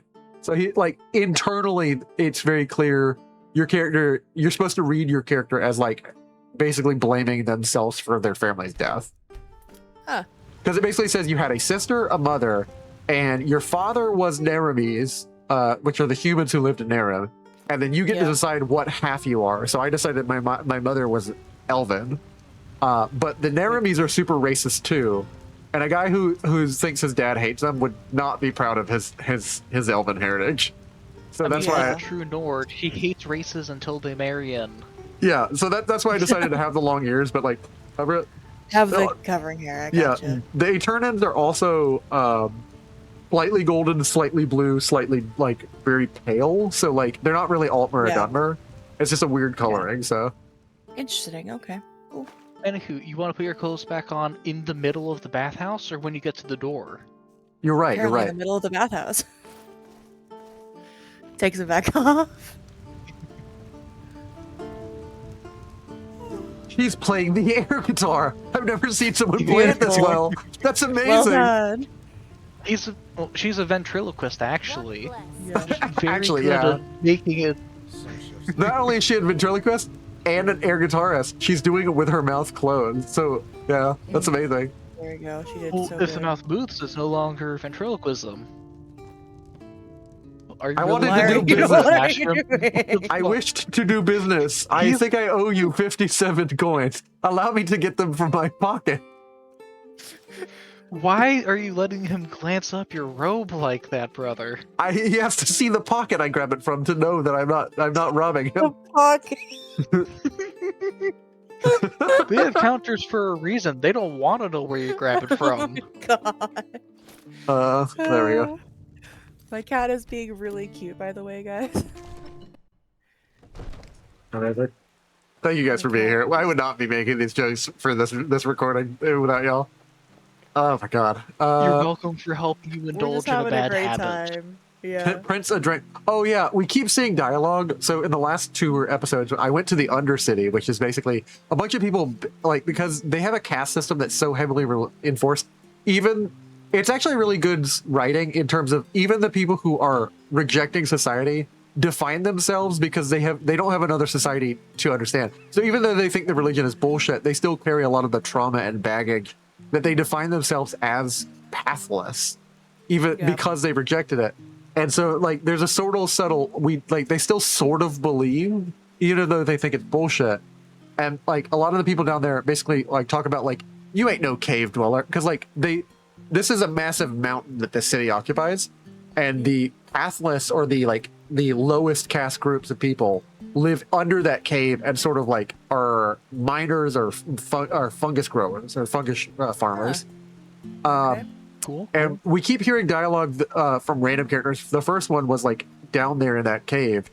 That like there's this asshole prince a drain who just talks to everybody and is like very confident that he's a great musician and great like poet, but he's not. He's like he also visits the prostitutes down there and stuff. So that's why I misread it as Prince of MILF instead of Prince of Myth the first read around. Prince of MILF. Prince of Myth, yeah. But like he talks so much about what a great poet is. But this is like one of the first dialogues you can run into, like, because one of the scripted things you'll run into when you enter a new building for the first time is 2 prostitutes talking, and they're like, "Oh, just be glad that you don't have the prince visit you. If I ever have to hear him read his poetry again to me." Like, I'll just refuse the call. He pays good, but it's not worth it. Like, damn, brother. Even the prostitute you're hiring does not want to hear your bullshit. Like, stop reading the poetry. Just get the job done with. Christ, you have to be bad at poetry for a woman you've hired to not want to hear it. Oh, they don't want to hear it ever. It's just that they're better at hiding it with other customers. No, that's not true. That's not true. If you are a compelling character, even a woman or a guy, like, you can have an escort who very much enjoys your company. Like, I've seen that in stories. I've seen that in real life. Like, you can be a compelling enough. Rent a girlfriend.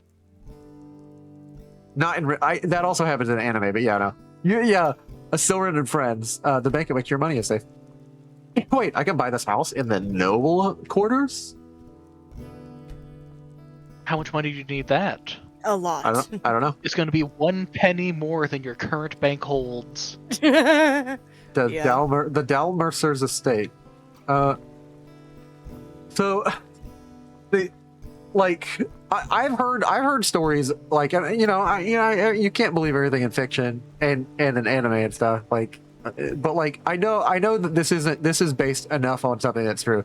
Who could be a compelling enough figure that even someone you hire whose whole way of life is like essentially pretending to like someone, because we live in a messed up society and world that even 2,000 years ago that was always a thing, that people found a way to sell what was essentially a very human and organic and innocent thing of like intimacy. But I 100% believe that like you could be compelling enough that a woman or like a prostitute or a man or a woman would like your company. My sir? Did you just call you a miser? My sir, like it's a old form of address. Yeah. It's just they're just saying like my sir is where Mister comes from. Did you play as a woman in this game? Yeah. So I wonder what they'd call you if you were a lady. Would it be Oh, my lady? yeah, I think you can, my lady. Yeah, my lady. Okay, I'm just curious. Oh, you can play as a woman, yeah. My lady or Malady. Malady. No in between. Malady. Yeah, Milady. A malady, which is that you were born a woman, because we're awful people in this country. Darn. Well, that's just fact in most countries. Yes? Hey, kitty cat. Hey, baby. You're my lady. You're my lady. You're my with the baby lady. You're my with the kitty cat. I My love cat you. is my I'm I sad deli- now. I I have no delivered cat your to message. pet. I'll pet my cat for you. I'm I'll even pet- more sad. I'll pet my cat for me. I delivered your I'm even message more sad. or for her, really. To that emissary, Dijon. She has accepted your invitation. She? Oh, wonderful. That changes a lot. What does No, it that doesn't. mean? Why is that? Do you not like doing business with Not women? if they understand the meaning of responsibility and discipline. And unfortunately, that's not the norm. Brother. Make assumptions before you meet her. Brother. Now you'll get your pay. Go talk to Penny Pouches. I will contact Alright, you Penny if your Pincher, services where are you needed at, once bitch? again. Yeah, where's Which where's will the most asshole? likely be very soon. I see. Farewell, then. Farewell. I may be the only thing that's going to save. This Dijon. What's your take on her? I don't know yet. We're having dinner later. Yeah, that's what I. If I had that dialogue after, I'd be like, "I'll tell you after my date with her." I may be the only thing They saving. should have included that. Yeah. Most Calayans are. Mal DeLorean just likes that. I'm not trying to Oh, no. romance you, brother. Now go. You'll hear Yeah, save the lady, okay? Just save her. Yeah, receive your wage from Penny Pinches. Yeah, I'm immediately going to go use that money to go have my date. I'm going to buy my McDonald's. Goodbye, sir. I mean, she was invited to dinner tonight or tomorrow night? Yeah. Tomorrow night. Tomorrow night, which means she also invited. She told. Listen, anytime a woman who is already invited you to sit with her in the bath, and then very much smiles every time you make an approach to her, then says, "This is where I'm staying. This is the hotel that I'm at. I would enjoy company." And then she has a scheduled dinner, which is the whole reason she's there tomorrow. That means tonight, when I am free, please come by. That is My head is thick, but I slightly understood that. Yeah, like throughout history, I think it has always been sort of like, especially in patriarchal societies, it has been the job of the woman to get to pace the relationship, and mostly that is by allowing you outs and her outs, her to allow you, basically a very clever woman has the way of sort of opening a door for you without making herself look too forward.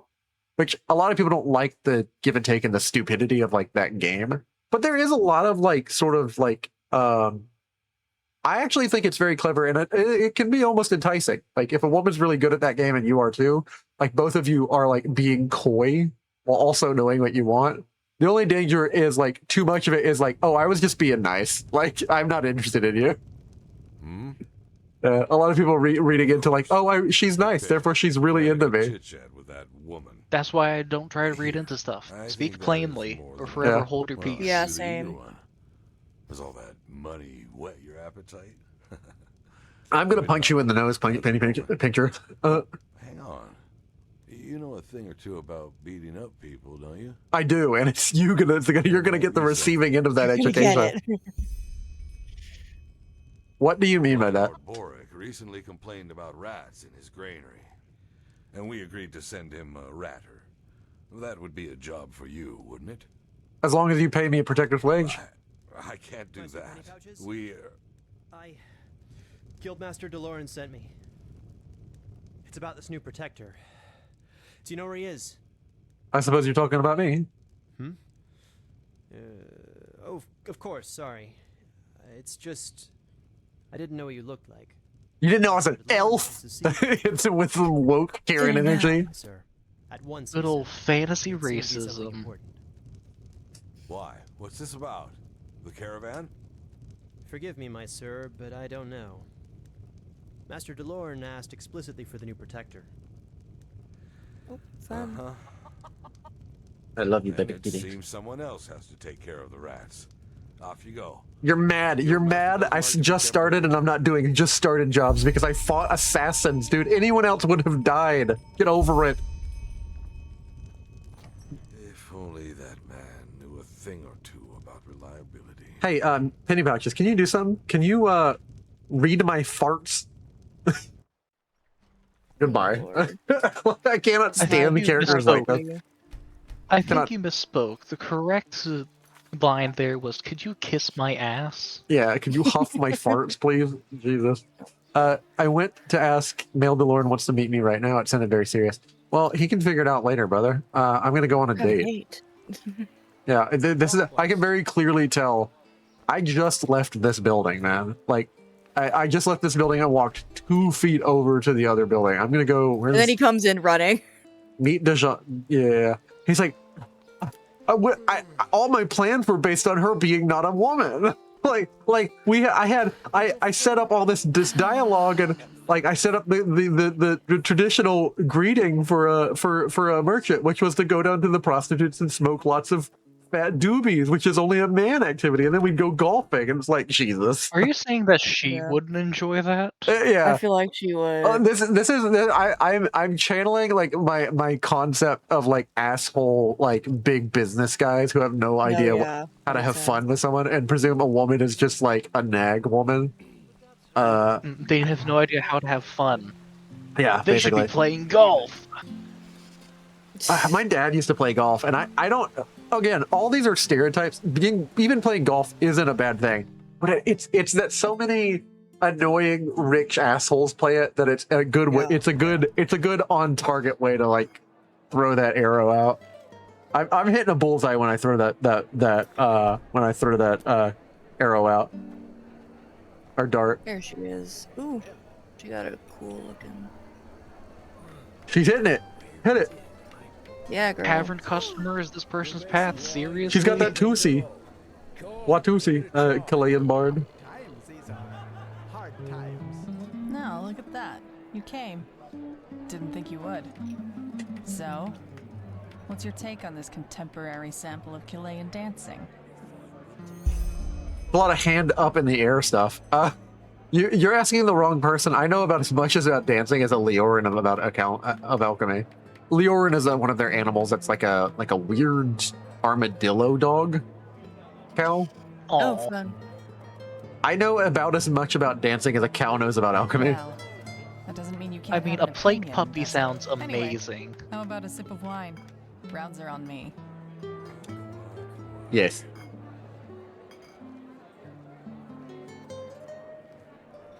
Life has taught me a lot more, which is that like people respond to you just being genuine and confidently though. Come, take a seat. I am genuinely stupid. How is that going to help me get a Before we move on date? to more pleasant topics, I don't think you're there is stupid. one thing I need to get off my chest first. You can be genuinely stupidly funny. Chase you had to go through to find me. Now that's only rarely. You talking about that sailor, right? He wanted a bribe from me. He's pulled that stunt on others before. He speaks perfect Ignail, by the way. I call that whole I only stupid Canadian thing is part of the act. In that sense, thanks for teaching him a lesson. Oh, I even benefit from punching that asshole? Dude, awesome. Every choice I'm making. Hell yeah. Just winning in life over there, Cloud. Good for you. Where exactly? That's a long story, you see. Are you sure you don't want to hear it? Technically, back in Austin, they named me Pepe Le Pew Stain, which is... I don't know where that's from, actually. Why am I hearing Khajiit accent right now? Yeah, that's what I was thinking. Because the Khajiit accent, especially for Vaguely like Jazargo, is vaguely it's the Khajiit accent's based on sort of like Arabic stereotypes, but when I do that accent, like the best way I can do it is sort of think of Pepe Le Pew because that's what I think of Jazargo. That's a long story. Are you sure you want to hear it? That's why I asked. Well, you see, it all started when I was 6 and I started blaming myself for the fact that my mother and father died. This is precisely why I find it so interesting that so many people accuse us Chileans of being greedy or dishonorable. I mean, just take a look around. Are the other nations of the civilized world really so much better? Yes, they hide it better. Narum, which was recently split into 3 and devastated by 3 madmen. I don't need to tell you about that. Then there's Kira, with its fabled free thinking in universities. But every 2 weeks, there's a new attempt at revolution with at least 3 dozen corpses. And don't get me started on Arc Twin to Arizale or this place. What I'm trying to say is, yes, there's poverty on the Blue Islands, on Killet, and yes, there are problems, but we are free. Neither Morala nor the Elder Council tell us what to do, and no matter how dire the circumstances you're born into, life is what you make of it. Now that speaks to my American dream. This excuse for a country. So in other words, in Calais, anybody who tries hard enough can make their own fortune. Anybody can become rich, famous, or, if they want to, live an eremite's life on the beach. As long as they can go through with it. Then sure, there are exceptions. But in my experience, those who never made it brought it on themselves. You're aware of the fact that I spent a big part of my life on the streets, right? No need to convince me, I couldn't agree more. I heard people who say these things, kind of things before, usually those who never knew hardship. I'm actually more, I'm gonna be real, I know this was, I don't like in dating games where like, this is also a thing I don't like with like quizzes on the internet, where it's like, this is clearly the answer you want to get the result that I want. And I think when you're smart enough or like self-aware enough, or you see like through someone's very clearly easy answer, I don't like that. I don't like that. That's not, like, I don't think dating should be There's like, oh, the option, lesser option, and bad option. I don't like where it's like, I know what to say to this person. That's what they want me to say, so I'm gonna say it. Like, people believe that that's how life works too, and it's like, no, that's bullshit. Like, just be real. Just be real. Like, and like, yeah, it comes off a little rough sometimes. It's like, then you have a real relationship. Yeah. You're aware of the fact that I spent a big part of my life on the streets, right? Then now you're here, working as a protector for one of the most influential merchant guilds of the civilized world. Because you wouldn't surrender to what other people tried to sell you as your fate. Alright, yeah, you're right. You're right. I know what it means to have to fight for something. Unlike that snot DeLorean, I wasn't born with a bag of gold stuffed up my ass. Me neither, lady. I wouldn't mind that medical condition. Or listening to the priests talk about how I everything would. is better once you're dead. You get a bag of gold. Responsibility for In your my ass. fate. I didn't even hear her Hey, dialogue, brother. one I by didn't even hear her dialogue with all that. So I take it you weren't exactly born into a noble family. If a dust-sniffing loser as a father and a clump-footed, half-witted brother qualify as not exactly noble, then yes. What about your mother? I don't want to talk about it. Fair enough. Yeah, actually, your brother's a half-wit. Was. Merciful as the gods were, they blessed him with a deadly fever at the age of 10. Oh. Probably better that way. Was your father an addict? An addict and a failure. Do you know the kind of person who does nothing all day long but whine about how unfair the world is? Yes. Take that and throw in They're two in my sides of family. Droge, and there you have him. Jaran O'Neillis. My esteemed creator, and one of the reasons I spent most of my childhood eating dust and insects for breakfast. Insects have protein. I'm not too sure about dust. I don't think dust has anything. Was. You made it to an emissary to Blue Card. You've certainly come a long way. I have, and I'm only getting started. You should see them, all these losers who I grew up with. Yes, they were dealt a tough hand, but instead of grabbing fate at its throat, they just went through their lives with their heads bowed and nodding at everyone. See, this is I don't equally. understand how people can be that way. This is equally a character trait I don't like. Somewhat like I do like the character who's like Here, shall we? strongest. It's late, and I should see how my crew is doing. It was a pleasure, Protector. Until next time. I really like a character. Nice date, I suppose. I really like a character who does strongly believe that you are what you make, and I genuinely believe that that is healthier. Like, it's better to have an internal locus of control. There is, I think, a healthy measure to understanding that there is a lot of external factors. I think a lot of people don't like when you realize, hey, a lot of your life, like the worst part that like people who were born healthy or born wealthy don't realize, and why they get fucked up beliefs, is they have to externalize like reasons why they were born wealthy. Because like people don't like to understand the rationale and reality that like life is random and truly just forces that are so far beyond you ended up in your favor, because that doesn't make sense.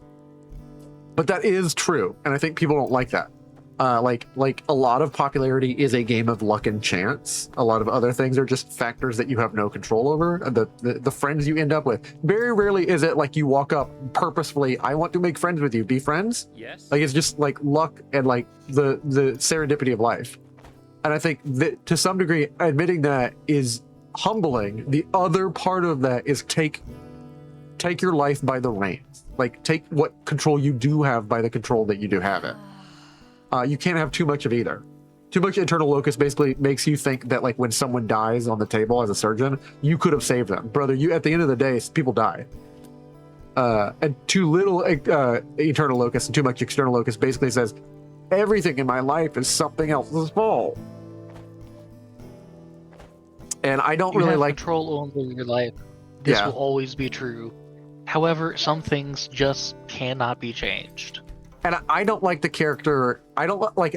She's an interesting character. I don't like the personality that despises other people who, like. So it's a very common character. You can be really money oriented and like money is important, and stature and status is important. And you figure normally people think that's a wealthy person attitude, and that like that's drilled into you when you're wealthy. That can also come from a character who's like, I was dirt poor and I had to claw my way up a ladder, and God forbid I will never be poor again. Like, I don't like that on either person. And like, she seems like the kind of character who's like very angry that other people don't have any drive. And that's one thing. But I don't like a kind of character who's like mad that other people are content. Because I'm like, there's nothing wrong with being content. You don't need a lot in life.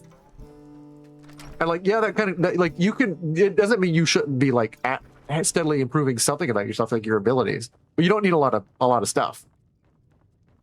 I think I read her family being less content and more he complains about everything while drunk and high and that was her does family. nothing about it. The final comment she made was like she despises a lot of people in her hometown and her land who are just like content with life, who are just content with like not driving up higher in the social order.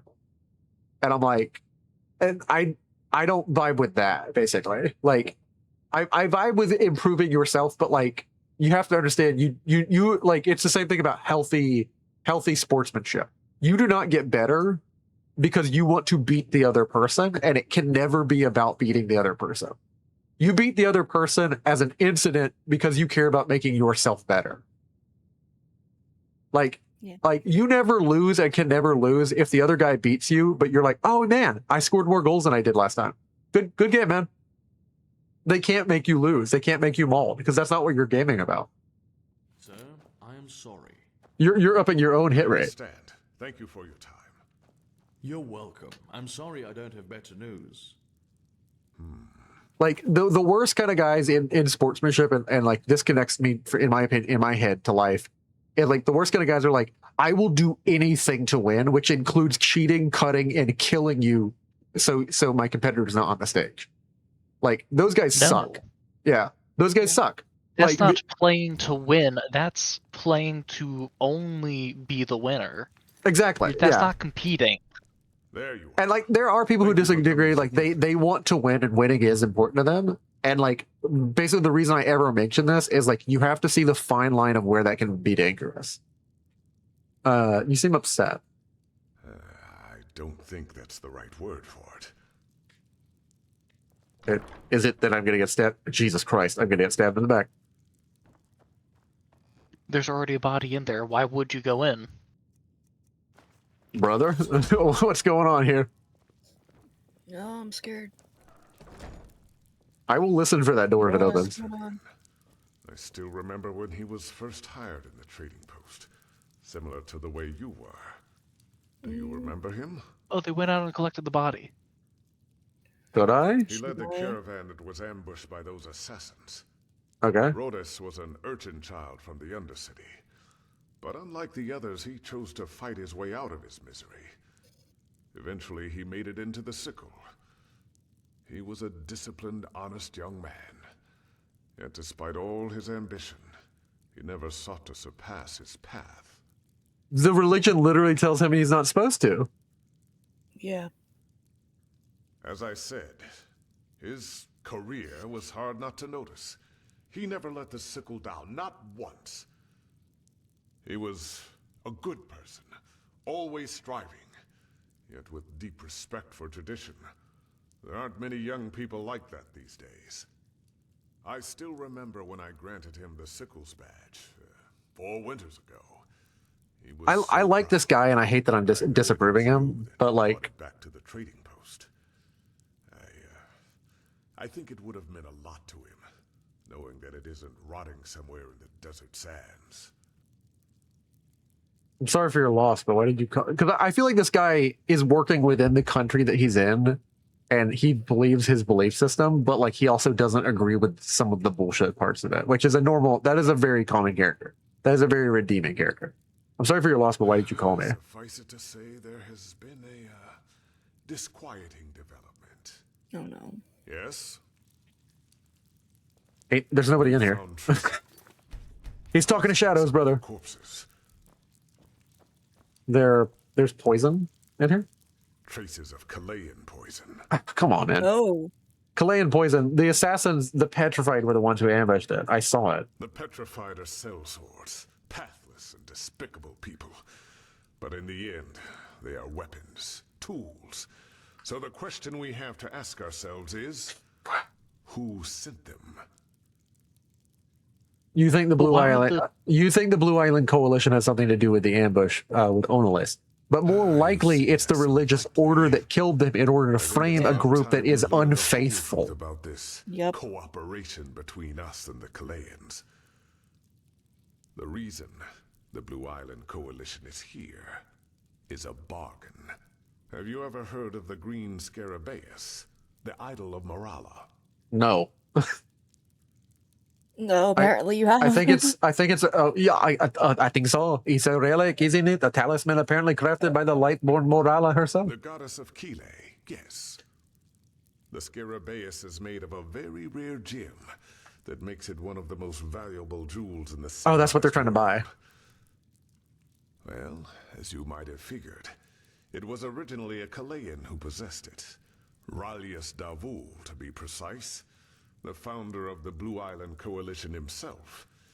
And at that time, one of the richest men on Vin. Vin is like Narn. It's their world. What? But now Hold up. Why would the Chileans give the Pathless a Chilean poison, knowing it would be traced back to them? That's what I'm Why saying. not give them the poison of a different country? But now the Chileans are here. Does that mean the Golden Sickle owns the idol? Yes. I will spare you the details of how that came to be. But be assured that it was the result of hard and It was we ended up with a god artifact because we worked hard for it, and not because it was sold like a common trinket. The Blue Island Coalition contacted us about 6 moons ago, shortly after the Chilean Civil War was over. They want to buy the idol from us. What kind of sum are we talking about here? A big one. Not what I would ask, but you agreed? That's what Onless is here for. To be honest, if circumstances were different, I would have never agreed. The fact that the Chileans, in all their greed, were forced to sell the symbol of their own goddess is almost an allegory for the way of living. Sure, man. But Whatever. I don't agree, you but know that our country, ENDERAL, has seen better times. And of course, all those unfortunate developments in the past years have affected the sickle too. And before you ask, it is not as if we have to fear for our existence. But there are certain expenses we simply have to cover. In other words, we need the money. It's originally there. Hush money or blackmail? Certain expenses? Yes. Have you ever been to the Undercity? The house of the Apothecari? The pest house, as it is lovingly called. Ah, the sickle caring for the poor. maintains it. And with the current economical situation, we might. And not just the poor. There's an outbreak of a disease down there, and they need the apothecary. There's another quest that I just did where you literally, like, she's asking for something. The guy is overcharging her by like 10 by a multiple of 10 because he's the only guy with the stuff that they need to like treat this horrible infection. And there's no, like, even if you have a high enough skill, there's no way to get him to give it to you. You just have to pay for it if you want them to have it. So, like, you pay for it out of your own pocket. That's fucked up. You support the apothecary in the Undercity, but what do you gain from that? Duty, That the sickle respects the righteous path is not just some dull phrase. So I respect the guy for that. And from this day, this land shall be your new home, and the threads of which ENDERAL's future shall be woven rest in your hands. Book 12, verse 93. Sure, brother. Being of righteous path also means taking responsibility for society as a whole. I agree. But why help the Undercity? Because of Rhodas? Rhodas certainly helped me see the Undercity with different eyes, yes. But that's not all. Okay, cool. So it's not, you don't care about a group just simply because of your connection. So you are a decent guy. In other words, the reason you've made this deal with the Kalayans is so you don't have to shut down the pest house. You want to get rid of the plague. Hats off. That is generous. And am I right to assume that this caravan has carried the Scarabaeus? You are. It was foolish. But we thought a regular caravan would be less likely to... Okay, then that's clue 2. Why would the merchants buying it stay in town to be noticed if they already had what they were looking for? But be that as it may, we owe it to them to find the one who did this. And if the Blue Island Coalition... For a merchant, he really doesn't like connecting these dots. Yeah. Yeah. Because he's already biased and he believes his culture has raised him with a bad bias and a racist take. You see, which is there's our logic right there. Yeah. If the Kalayans really are behind MC this, do you really think that MC is smart? MC based logic build. He's a peasant who reads. If the Kalayans really are behind this, do you really think that they would simply steal the idol and use Kalayan poison? That would be way too obvious. Right. But we have to be sure. So what are you planning on doing? The apothecary said something about samples. We have to reconstruct the poison, and that's why I need you. It's called Dural Van, and it's made of 3 substances. He's trying to prove... So I actually like this guy. He has a suspicion. He admits that our point that it's bullshit. According to the apothecarius, the thistles can be found In Golden Forest. The stingers anywhere in the Powder Desert. Ah, shit. Flowers don't grow in ENDERAL, so you might have to try your luck with one of the traveling merchants in Duneville. There's a lot of places I gotta go. For your expenses. And this world isn't scaled to your level. There are locations that will straight up just kill you. This quest might be higher level. Yeah, I think it is. I want to find out who this is, but this is not about money. That's an admirable attitude. Here's a list of the ingredients. This should be self-evident, but still, not a single... Rash accusations without any evidence to back it up could prove disastrous. And and if they do end up actually truly being guilty, it only gives them time to prepare about it. What about him?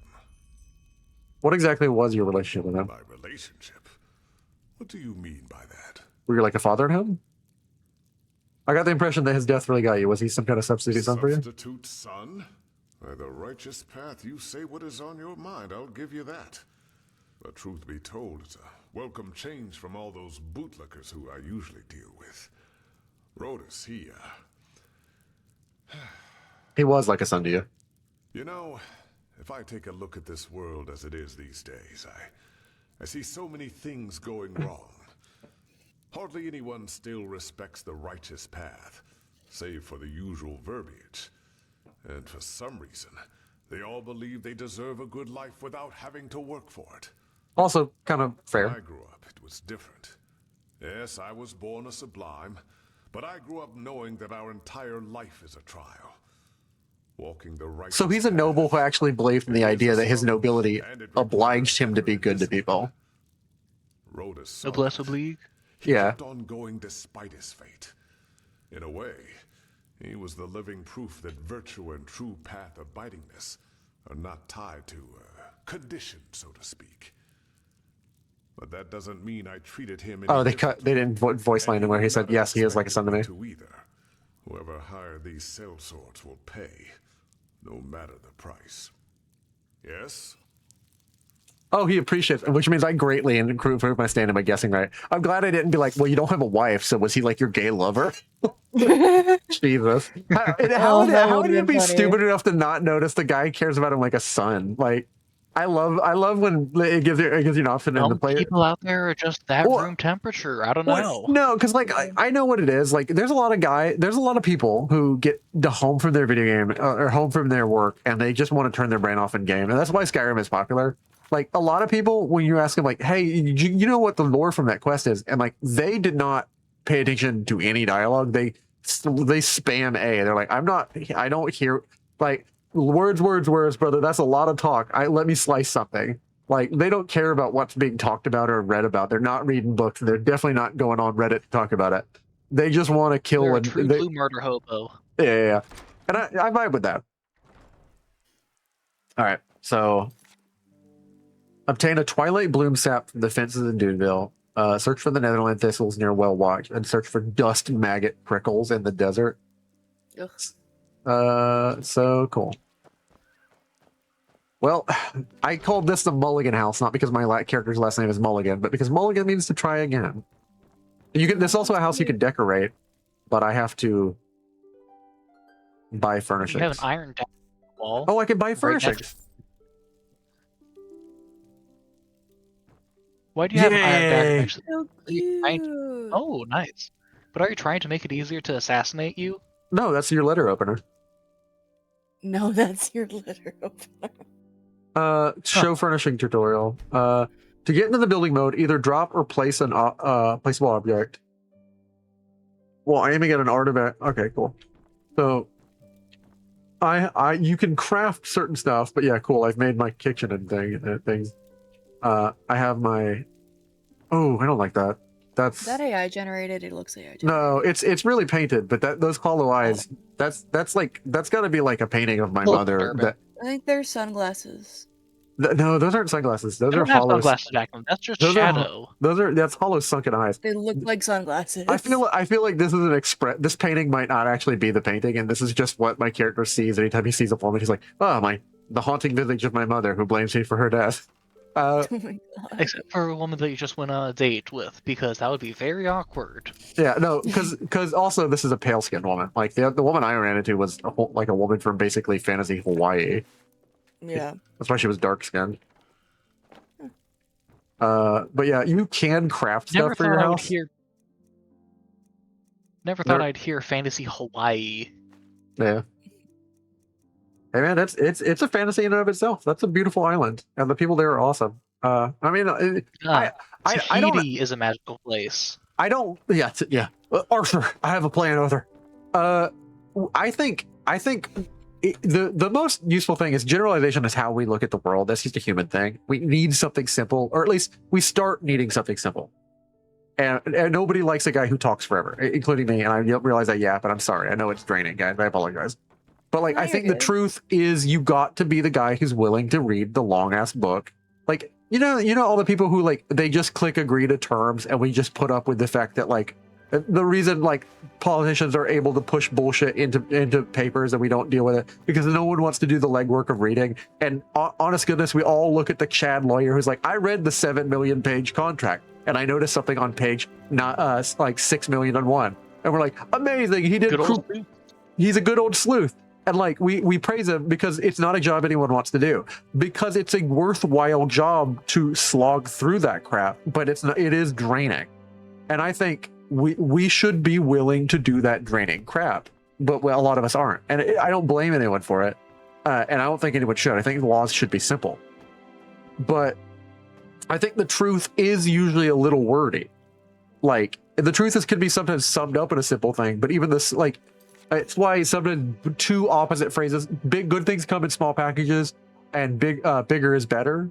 Like both of those can be true because they're both speaking, they're true about the one specific element of which that is applied and no further. So when Jesus says like sin is like yeast, he's not saying every part about yeast, including the fact that it grows in bread, and that's why bread is evil. Like he's saying sin spreads like yeast does without a lot of work. And it's only true that far, and stop stressing the metaphor. Like in the same way, I think yeast is bread. They were given manna for their bread every morning. Yeah, in the Old Testament, them sin every morning. Oh my God! Well, no, the manna from heaven was like they actually don't describe it. See, yeah, this is a presumption. So I almost said like a presumption as if it was truth. We don't actually know what it was, so it might not have been flatbread. Okay. But we know that their bread that they accepted in the temple was like yeast-free bread. It was flatbread. So, so people assume that, but it doesn't say anywhere in the scripture that it was. So there's no way to know.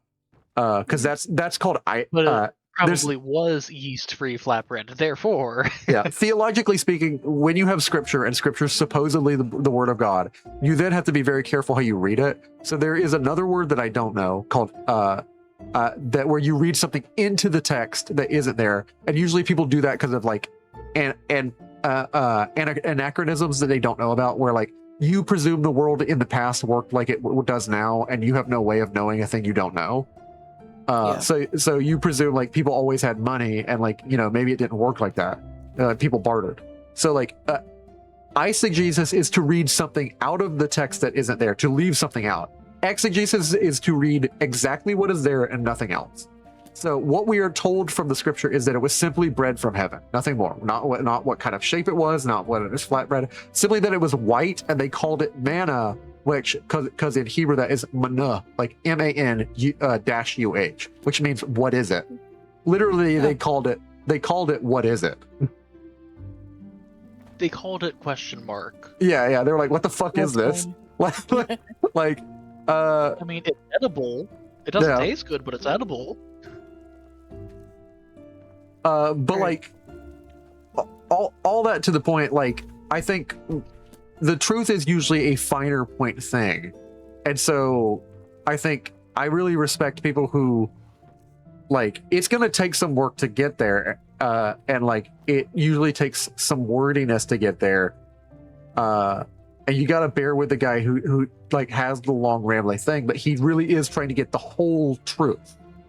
And I think the thing with like people, like the thing I like about the Chilean guy, that what this is representing, is you can't just say Hawaiians are great, because people suck everywhere in the world and people are great everywhere in the world.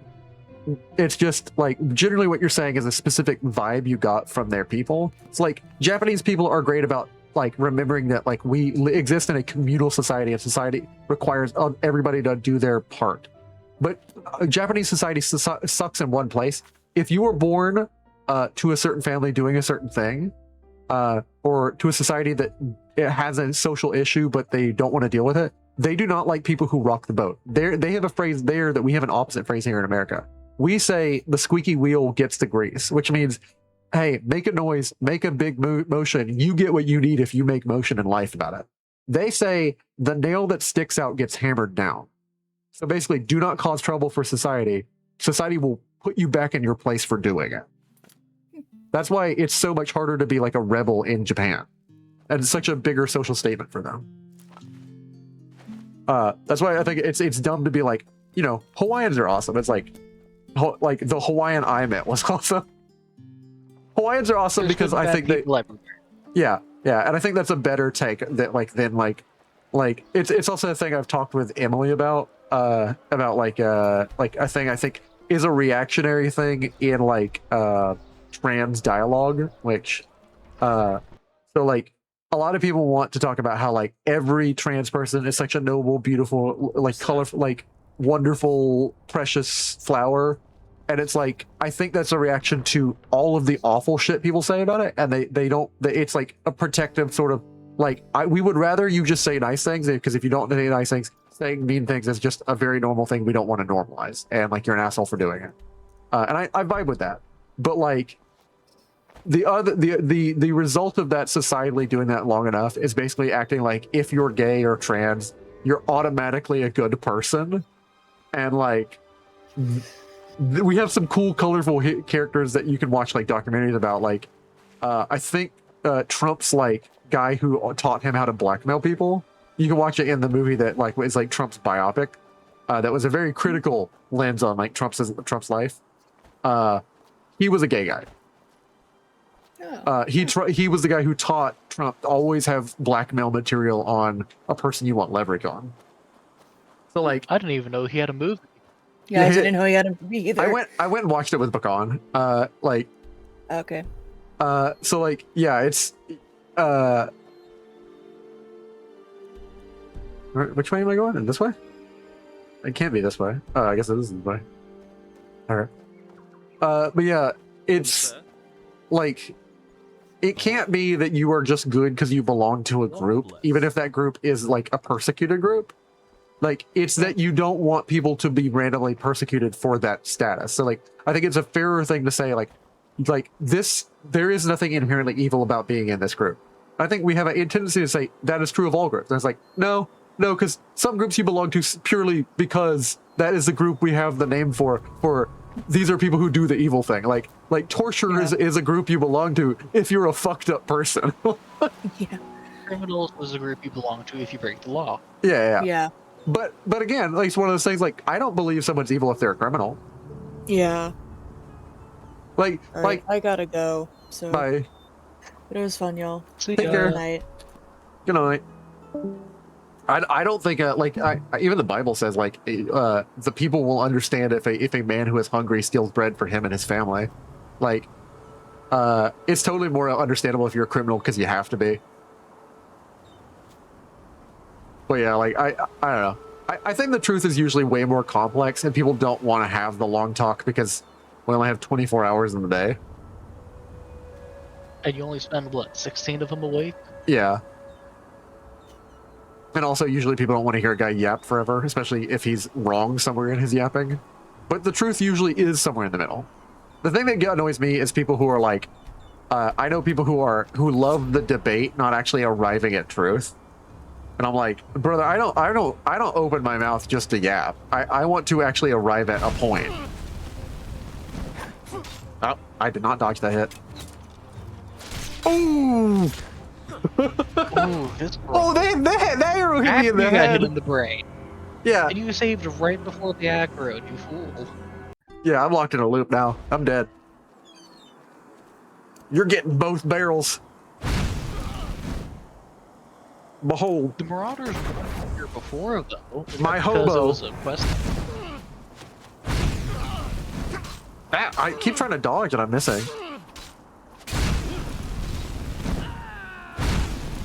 With these aggro you can respawn them. Wrong enemy, my friend. Next time you won't get away so easy, you hear me? Well, time to load up out of the loop. Yeah. I actually might load back in the house because I want to. Wait, is that an orcish axe that he has? I think it is, yeah. I think I'm gonna Cloud, load. you saw their health bars move. They can bleed. They can die. Yeah. The Dark Souls. I saw your health bar move. If I have to reload, I don't like save scumming, but if I have to reload right before your fight 5 million times, I will eventually find a save where I dodge every hit and kill you. Like Enchanter. You may kill me many times. I only need to kill you as many times as it takes to kill off your entire group. Where's the? Oh, I don't have the enchanting table in my house because I guess it would be an illegal thing to have in this city. The enchantment table that lets you like find the soul is not legal in this country, so I guess I have to go back to the place I found it the first time. Do you have fast travel for it? I don't. Well, let me see. I have 2 scrolls. No, I don't. You gotta use souls to fast travel? What? Scrolls. I have scrolls. Scrolls. Well, yeah, but you why do you need scrolls to fast travel? Fast travel isn't enabled in this game. You can't just like fast travel to a location. I smell a hint of bullshit with that, but okay, that's a lot of mod fine. lists try and do that for like enforcing realism, so you actually have to do walking and like actually engage with the world. And these are all things that like the guys back the old Moro boomers, as we call them, basically a lot of people who were like complaining that like the stuff that brought a lot of actual players from our generation in, they are annoyed with it because, and you have to see it from their view, when the designer basically says, yeah, we'll include the compass, it removes any need for them to design the quest in such a way that they are required to include enough narrative detail so you can just sort of immersively find it. Because the expectation is, well, the developer never has to do that because they can just be like, it's just going to give them a quest mark and they'll just walk to it. Yeah, like, why would I write a bunch of shit? But back in Morrowind, there was no quest marker, there was no compass. So when you got directions to where you needed to go, they literally told you it is down the road. You will take a 3 lefts and then a right, and this is what the location you are looking for looks like, which is way more immersive because like at that point you had a journal which wrote down the important stuff, but you were also really tempted to sort of just write down what they said immediately because that might not be what your journal writes. So you were way locked in. Like if a guy gave you dialogue, you were listening. I mean, that's realism, but that's too much realism for me, fam. I mean, yeah, and that's why all three games are still played because they appeal to different people's like vibes. Like back in Morrowind 2, you didn't always get fast travel, or it wasn't always enabled. So like a lot of fast travel was sort of intervention. So like that always took you to a temple. So it depended on whose intervention you were casting. It took you to the nearest temple of whatever god you were using. And then you also had like teleport scrolls or recall scrolls. So you had recall scrolls sold by the merchants, and then the temples would sell you intervention scrolls and intervention spells. And those took you to the basic towns and stuff. And then you would go to the Mages Guild to teleport between places. And that was your fast travel system if you were wealthy. And then if you weren't wealthy, you basically took the Silt Strider, which was like the public bus, to like the biggest locations and then walked to the smaller villages. And that's sort of immersive because then it's like, oh, if I want to go to like a really obscure, like out there bum Frickville, I have to go to the nearest major city and then just walk there, which also allowed you a lot of opportunities for like random encounters. I mean, that level of fast travel limited to major cities, that's more reasonable, I think. Well, that's actually what this does. I'll show you before I leave because I was gonna craft something, but I don't think I can for anything I wanted. They have what's called a Minad, which is a whole like I really like when a creator like creates a truly brand new creature, like when D&D made the Beholders. The reason they have copyright over Beholders and over the Mind Flayers is that does not come from nobody did them before. Yeah, that does not come from any old like Brothers Grimm fiction. That is straight up just off the cuff by those guys. They have a Minad, which is like a weird griffin-like beast, but it has 4 eyes and like sheep qualities to it, and it kind of looks like a canary. I'll try and find it for you. It's like outside of the city walls. I mean, that sounds really weird. Yeah, it's a really cool looking creature. And like, it's the fast travel. Like basically these creatures are like, if you run into them in the wild, they will straight up kill you if they're wild, but a majority of them in ENDERAL are tamed. And the person who tames them lives in a tower because they land at the tower and then crawl down it because they're so big. Nah, for unique animals, give me axe hounds from the Stormlight Archive. Dude, I always wanted to see a really good depiction, like artwork for the Hounds at Tindalos from like the Lovecraft book.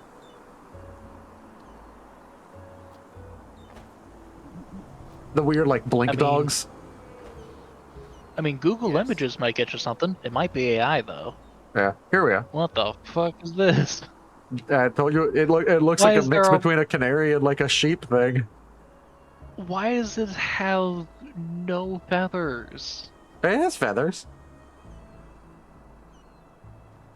But yeah, this is a Minad. And then you just hire the Minad dude. Hello. I need to fly. That is truly a messed up creature, and I love it. It's chimeric. Oh, Duneville. I did need to go to Duneville for something, so yeah, just take me to Duneville. The crazy thing is she does not get on here with chimeras. me. Like, and what they tell you in the lore is that they straight up, she all the trainers are the only people who are born able to hear the notes that these guys are always making. They're always clicking. And so they make the same clicking noise. Ultrasonic, I assume? Or subsonic? Yeah, it's like a subsonic sound.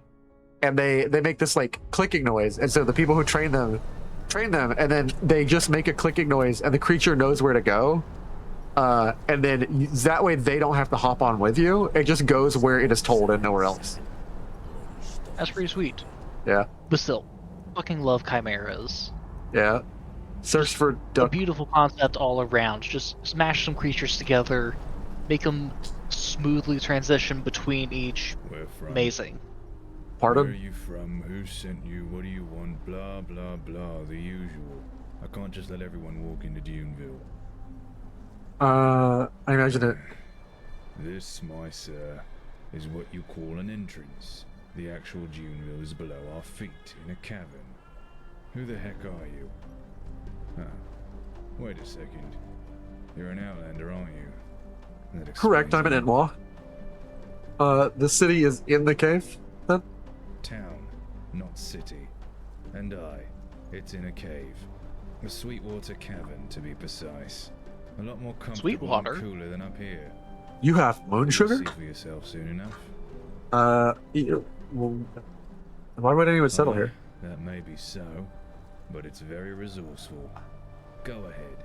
Try to get your hands on sulfur or malachites in the heartlands or the Suncoast. Let alone dates, bananas, or peaceweed. Oh, this is where they grow peaceweed, brother. They grow the weed here. Forth between the plantations and Ark. I don't know how they do it with the sandstorm, but hell yeah. Who yeah, like I would ask the gate guard, who lives here? I don't know, about 5,000 people, bro. Sailors, miners, vagabonds. Anyone who got of those snobs from Ark, I guess. At least that's how it was for me. Also, Duneville doesn't have that many residents. Most of them are either just passing through or day-toilers who work here for a season. Okay. I need to get inside. I figured that much already. Tell me what brings you here and maybe I'll let you in. Look, pal, I just want something to eat in a bed. I'm not doing anything shady. Fine, you can pass. Something tells me. I mean, you rode in on a giant bird. You came here for a reason. Yeah, I do yourself a favor and respect the rules, or your ass will be out in the dunes faster than you can count to 3. Joke's on you. I can't count to 3. Which rules? Doesn't the law of order apply here? Of course it does, with some minor adjustments. Listen, just behave yourself and don't do anything stupid, and you'll be fine. Alright, Don't thanks. mention it. Cool, thanks, man. I like that actually worked. It's like, dude, just let me in here. I want a burger. I have been traveling for 5 hours. You're not an obvious bounty poster. Might as well just let you in. I'm not paid enough to deal with you. Dude, this looks cool as hell. I'm so curious as to what the hell Sweetwater is, but yeah. Run fast and jump. Jump high and wide. Run endlessly like the wind if you aim to reach the top of my towerlet. Waver. And you shall fall down. But shun the rope indeed. It could not bear a butterball such as you. Use the wood with caution, for it should support you. Yes. Run and jump, as Skyrim has famously always allowed. Yeah, well, no, actually it does, but I didn't, At the same time? Actually it doesn't. Yeah, you're right. I always thought that's a mod. You forgot that it's a mod? Oh, you poor sweet summer child. I've been playing modded. Shit. Did you seriously glitch through that? I've been playing modded Skyrim for a long time, man. I have not played the base game in a while. And I know people who get mad at that, but it's like, who could play the same game forever? And I know y'all joke that I do, but it's like, no. Like, there's a lot of mods out there that completely change the game. Alright, we're gonna actually get up off of this. Not there. Let me help. Let me out. Let me out. Right. There has to be like an actual ledge for you to hop on in the wood, right? Alright, cool. I don't know. Pretzel. I need a pretzel to heal. With mustard, please. Alright. No. You get salt. Cool.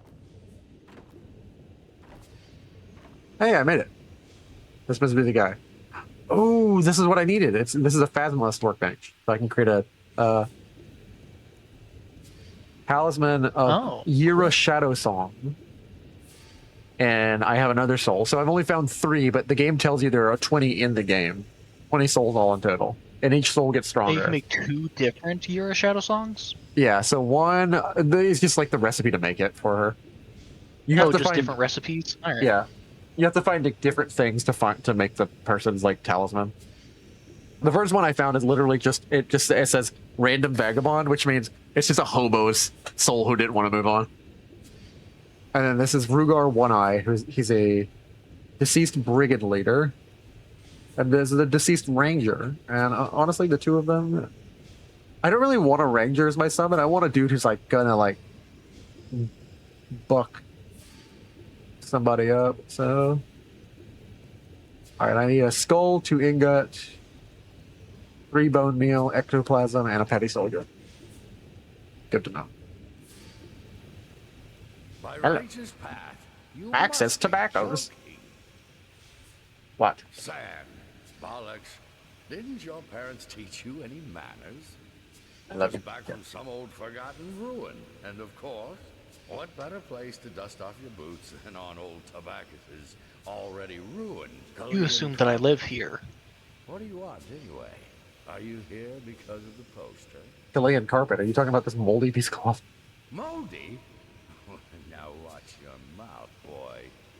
This moldy piece of cloth is a hand-woven carpet straight from the bazaars of O'Neill Yar. Worth more than He's chewing on my knee. of those Love you, kitty cat. rags you're wearing. What poster?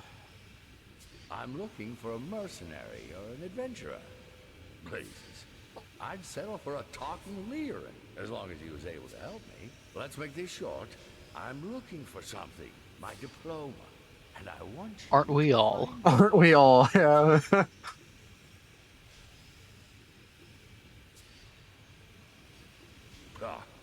Stuck-up, self-important pricks is more like it. Yes, maybe there's less coin to be made here. And yes, maybe people are on the rougher side. But at least they're honest. A diploma issued by the Sishin Academy of the Arcane Arts. I am a licensed alchemist, lad. One of the few in the land where every bloody herbalist capable of brewing a laxative calls himself that.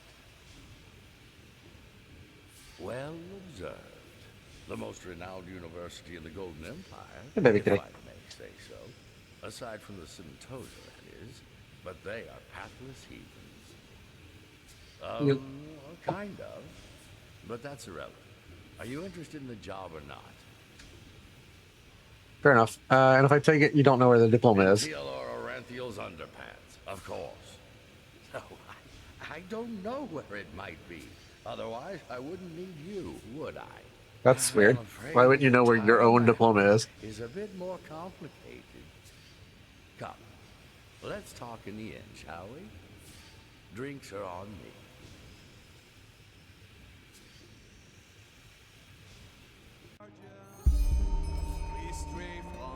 I do not like that a lot of these combos can just move you around. Alright. I mean, it's better than them putting you through an animation, then your character pops up in the exact same spot you were standing, like 10 feet off to the side. I want something to drink. Banana liquor. Ox pint cider. I don't. Dalsarkner's honey mead. Steve. Honestly, if you were in a desert, you'd want water. And it's reasonably priced too, probably because we're in a sugar water place. Alright. Muscle meat. Take care. Alright. Arrows. 2 pints of mead. One for me, one for the lad. I think I'll drop out for tonight. Alright, I might call it here because like that's 4 hours of streaming. Peace, bro. That's a good bit. Peace out.